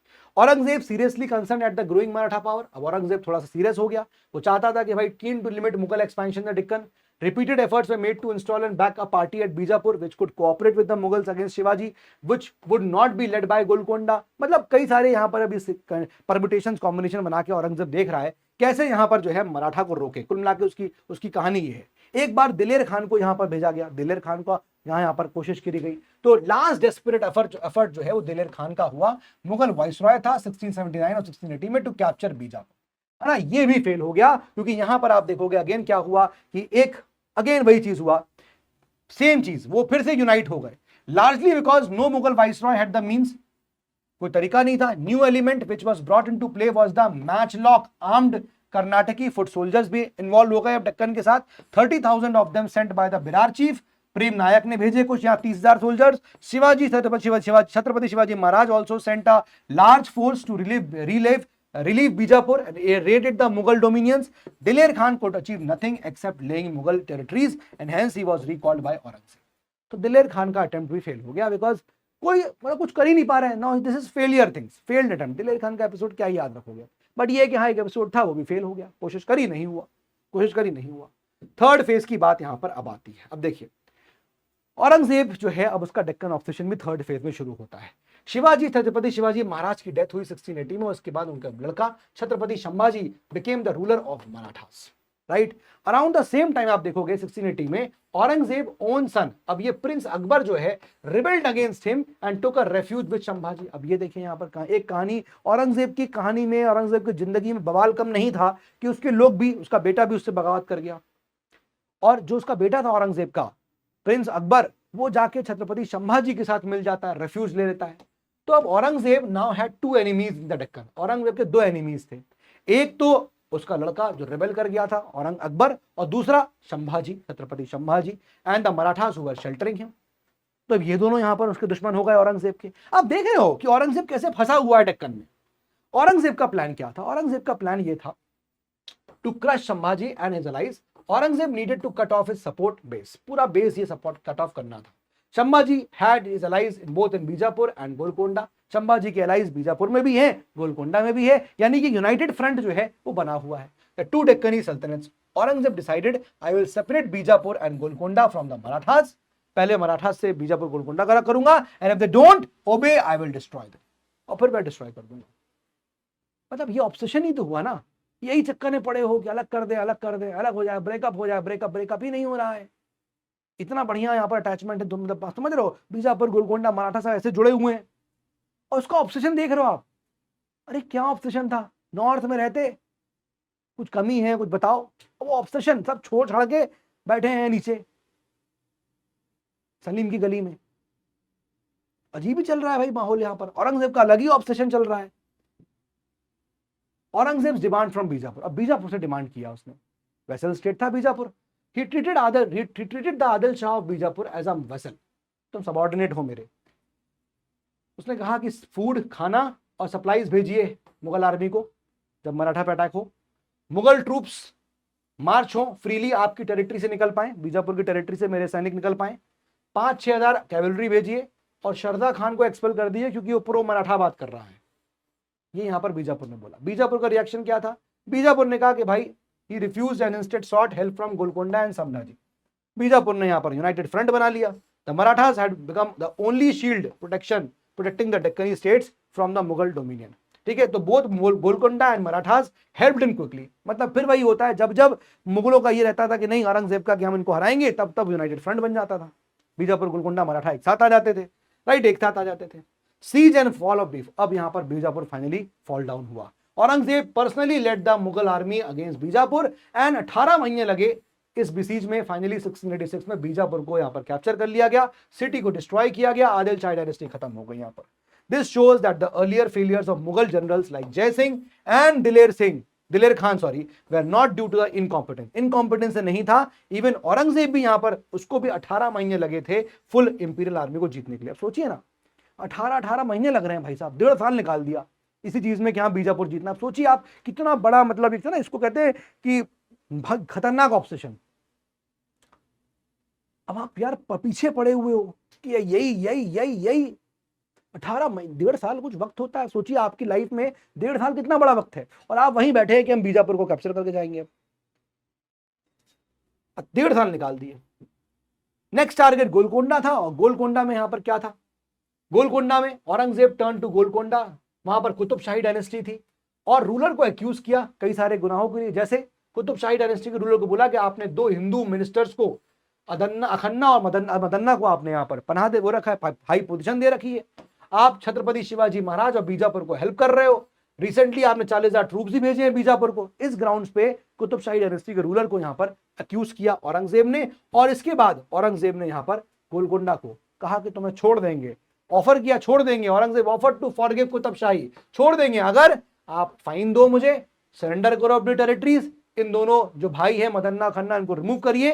And Qutub Shah agreed and killed Madanna and Khanna. लो भाई, कुतुब शाह एग्री भी कर गया और मदन्ना खन्ना को किल भी कर दिया। They were dragged through the streets and murdered in 1686। तो मदन्ना और खन्ना जो दो भाई थे हैदराबाद में और ये लोग थे, इनको यहाँ फाइनली कुतुब शाह ने औरंगजेब की बात मान ली, ठीक है। औरंगजेब ने कहा कि तुम ये काम करोगे तो हम तुम्हें स्पेयर भी कर देंगे, तुम्हें कैप्चर नहीं करेंगे। But even this brutal act did not save Golconda. ये भी होने के बाद भी गोलकोंडा कोई नहीं बचा पाया। फाइनली 1687 में गोलकोंडा को औरंगजेब ने खुद जाके क्या किया, Mughals led siege to Golconda fort for over 6 महीने लगे गोलकोंडा को। Finally the Mughals won through treachery and bribery someone in his side. यही वाली किले की बात कर रहा था कि किला था वही है कहानी कि गेट्स एट नाइट। गोलकोंडा में क्या हुआ कि someone inside open the gates at night, और इस पर्टिकुलर गोलकोंडा के जो गेट्स हैं उसको किसी ने रात में अंदर से किसी ने खोल दिया। ये एक यहाँ पर एक यहाँ पर ट्रेचरी थी, है ना, और ब्राइब से यहाँ पर काम हो गया। Golconda fell in 1687 and the Qutb Shahi dynasty finally came to an end. ठीक है, ये सब कहानी यहाँ पर घटती चली गई। अब एज आई सेड, औरंगजेब को लगता था कि वो बीजापुर और गोलकोंडा अगर कैप्चर कर लेगा तो वो सारी प्रॉब्लम्स को सॉल्व कर लेगा। लेकिन शायद औरंगजेब ये बात नहीं जानता था कि this was just the beginning of his problems. वो उसकी प्रॉब्लम्स की सिर्फ बिगिनिंग थी, क्योंकि इसके बाद आप देखोगे कि औरंगजेब जो है वो संभाजी को एग्जीक्यूट करने का ऑर्डर कर देगा। और जब संभाजी को एग्जीक्यूट किया, सो ही गेव द रीजंस कि घर घर मराठा फैमिली के अंदर आदमी खड़ा हुआ था मुगल के खिलाफ। ये रीजन आपने दे दिया संभाजी को एग्जीक्यूट करके। अगर संभाजी को एग्जीक्यूट नहीं किया जाता तो शायद इतना रेबेलियन देखने को नहीं मिलता।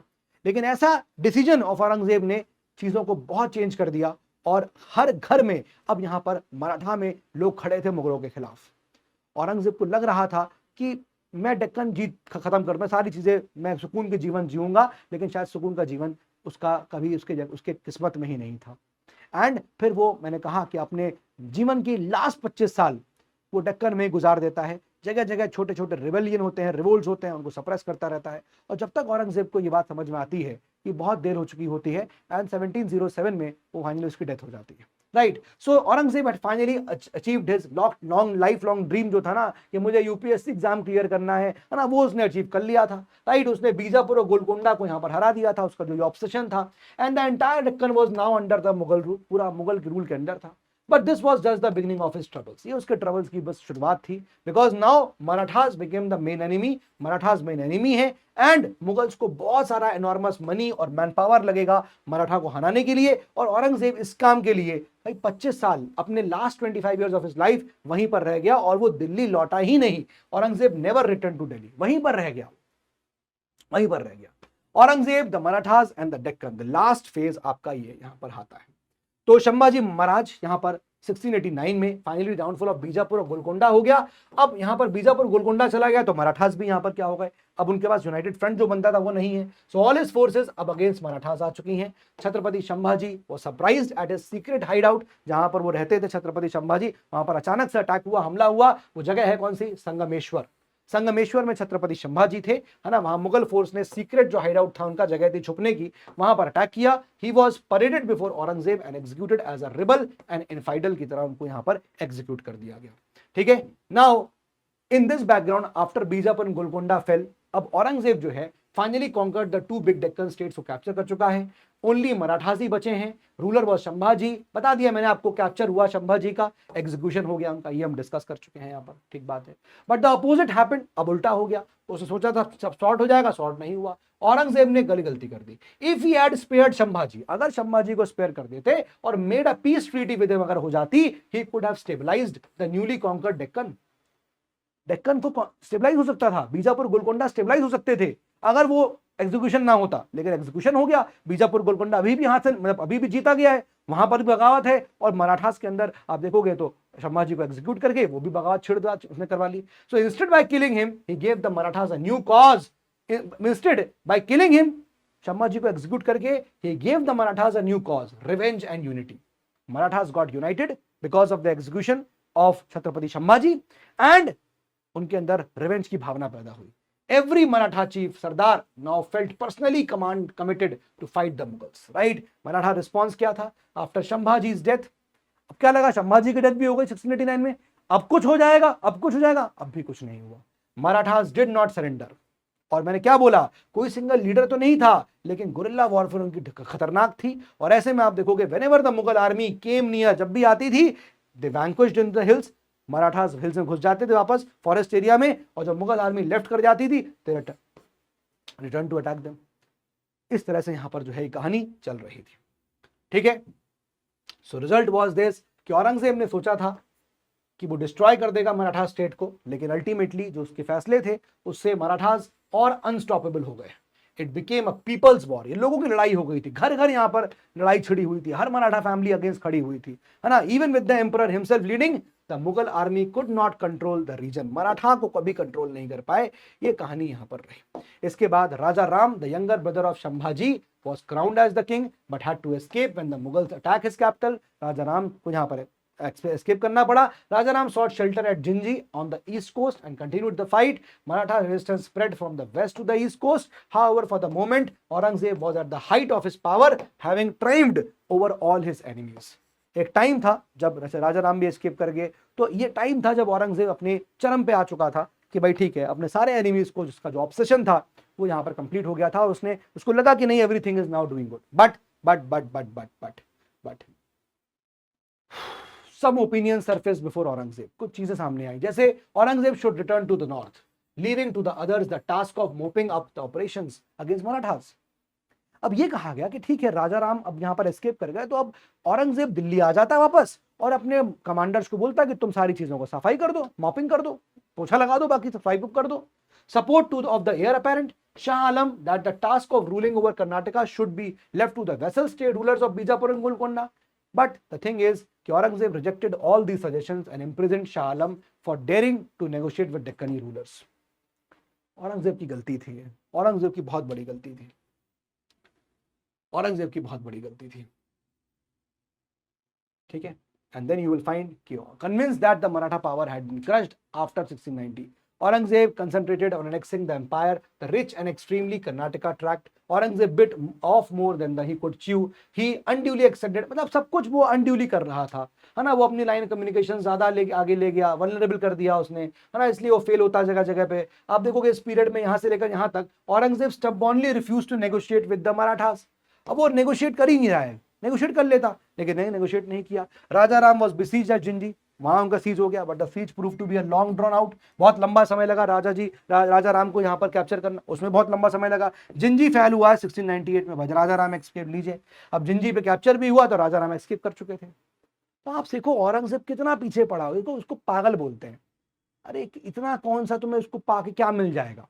अब बताओ क्या ही मिल गया, अल्टीमेटली क्या ही मिल गया. इतना समय लगा दिया डेक्कन के अंदर, क्या ही मिल गया. पगलेटी छाई थी ना पूरी तरह से, है ना. लगे हुए रहे जिंजी के पीछे, जिंजी को कैप्चर करने में लग गया इतने साल. यहां पर आप देखोगे, और वो भी जब जिंजी कैप्चर हुआ तो राजा राम वहां से एक्सपेल, वहां से एस्केप कर चुके थे, तो राजा राम को भी कैप्चर नहीं कर पाए. ये भी चीज हो रही थी, है ना. मराठास रेजिस्टेंस ग्रू होता जा रहा था, मुगल सफर कर रहे थे, नंबर ऑफ सीरियस रिवर्सेस हो रहे थे, जगह जगह रिवोल्ट होना शुरू हो गया, है ना. मराठास जहां जहां वो रिकैप्चर करना शुरू कर रहे हैं अपने फोर्ट्स को, है ना. तो औरंगजेब की दिक्कत थी, है ना. देन यहाँ पर क्या हुआ, फ्लड्स आ गए, डिजीज भी फैल गया. Marathas roving bands took fearful toll of our Mughal army, है ना. अब यहाँ पर आप देखोगे steadily grew, nobles in the army जो थे उनका वीयरनेस, थकावट हो रही थी, डिससैटिस्फैक्शन था औरंगजेब के साथ. तो यही सब दिक्कतें थी जो औरंगजेब के साथ यहाँ पर बढ़ती चली जा रही थी. एंड फाइनली आप देखोगे अब यहाँ पर डिक्लाइन हो जाता है. और डिक्लाइन में क्यों हुआ औरंगजेब के साथ, after the death of Aurangzeb की डेथ 1707 में होती है. और इसके बाद faction in the Mughal court, जो फैक्शंस थे मुगल कोर्ट के अंदर, लूडल्स थे, फाइटिंग अमंग द नोबल्स, वो आपस में लड़ रहे हैं, इसलिए डिक्लाइन हुआ. सेकंड, प्रोविंशियल गवर्नर्स राइज हो रहे हैं, इसलिए डिक्लाइन हुआ, यानी कि वो अपनी पावर को असर्ट कर रहे हैं. Maratha deputations extended from Deccan to the heartland of the empire, the Gangetic plains, Maratha का भी पावर यहाँ राइज हो रही है. एंड नादिर शाह जो एक ईरानियन रूलर था, वो 1739 में एंटर करेगा और वो मोहम्मद शाह रंगीला को हराएगा जो कि मुगल एम्परर था. तो इस वजह से आप देखोगे दिस वाज अ रीजन, यहाँ पर यू विल फाइंड कि मुगल्स का फिर डिक्लाइन हो जाता है. यहाँ पर एक क्वेश्चन छोड़ के जाता हूँ आपके लिए to what extent was the downfall of the Mughal Empire due to the developments after the death of Aurangzeb? Mughal का जो डिक्लाइन हुआ, डाउनफॉल हुआ, वो औरंगजेब की डेथ के बाद हुआ या फिर to what extent was it due to the mistaken policies adopted by Aurangzeb, या फिर इसलिए था क्योंकि औरंगजेब की मिस्टेकन पॉलिसीज थी। तो ये बात, तो इस चीज को आप सोचिएगा कि औरंगजेब की पॉलिसी मिस्टेकन थी इसलिए वो डाउनफॉल में चला गया, या फिर औरंगजेब की डेथ के बाद डाउनफॉल में चला गया, क्योंकि जब तक औरंगजेब है तब तक कोशिश तो कर ही रहा था, लेकिन अल्टीमेटली कहीं ना कहीं जो प्रॉब्लम्स हैं वो बढ़ती चली जा रही थी। जगह जगह रिवोल्ट्स हो रहे थे, औरंगजेब इन छोटे छोटे पिद्दे पिद्दे रिवोल्ट को सप्रेस कर रहा है, वहां जा रहा है, उस रिवोल्ट को सप्रेस किया, कहीं और रिवोल्ट हो गया, उसको सप्रेस किया, कहीं और रिवोल्ट हो गया, फिर कहीं और हो गया। औरंगजेब पूरे डेक्कन में नाचता रहा और नाचता रहा, और फाइनली वो जो डेक्कन का एरिया है ना, वो डेक्कन का टेरिटरी बड़ा ऐसा है कि सब लोग नहीं जानते हैं उस टेरिटरी को कि वहां कहाँ क्या है, and hence you will find कि भाई फाइनली डेक्कन में ही रह गया वो, और उसको 1704 1705 तक ये रियलाइज हुआ कि मैंने बहुत गलत किया, अपने साथ इतना लंबा समय खराब कर दिया। और जब वो इस चीज़ को छोड़ता कि चलो छोड़ो जाने दो, अब 2 साल के बाद उसकी डेथ हो गई, 2-3 साल के बाद। This was the end of Aurangzeb and the decline of the empire also. ठीक है, ये सारे रीजन हैं यहाँ पर, आप इसको गो थ्रू कर सकते हैं, यहाँ पर ज़्यादा कुछ चीज़ें हैं नहीं, ठीक है ना, ज़्यादा कुछ चीज़ें हैं नहीं। So this is the last statement which I would say, that Aurangzeb was both, दोनों चीज था वो, अ विक्टिम ऑफ सर्कमस्टांसेस, हालातों को भी मारा था, and helped to create the circumstances of which he became a victim, और उसने खुद ऐसी सर्कमस्टांसेस बनाई भी जिसमें वो विक्टिम बन गया उसका।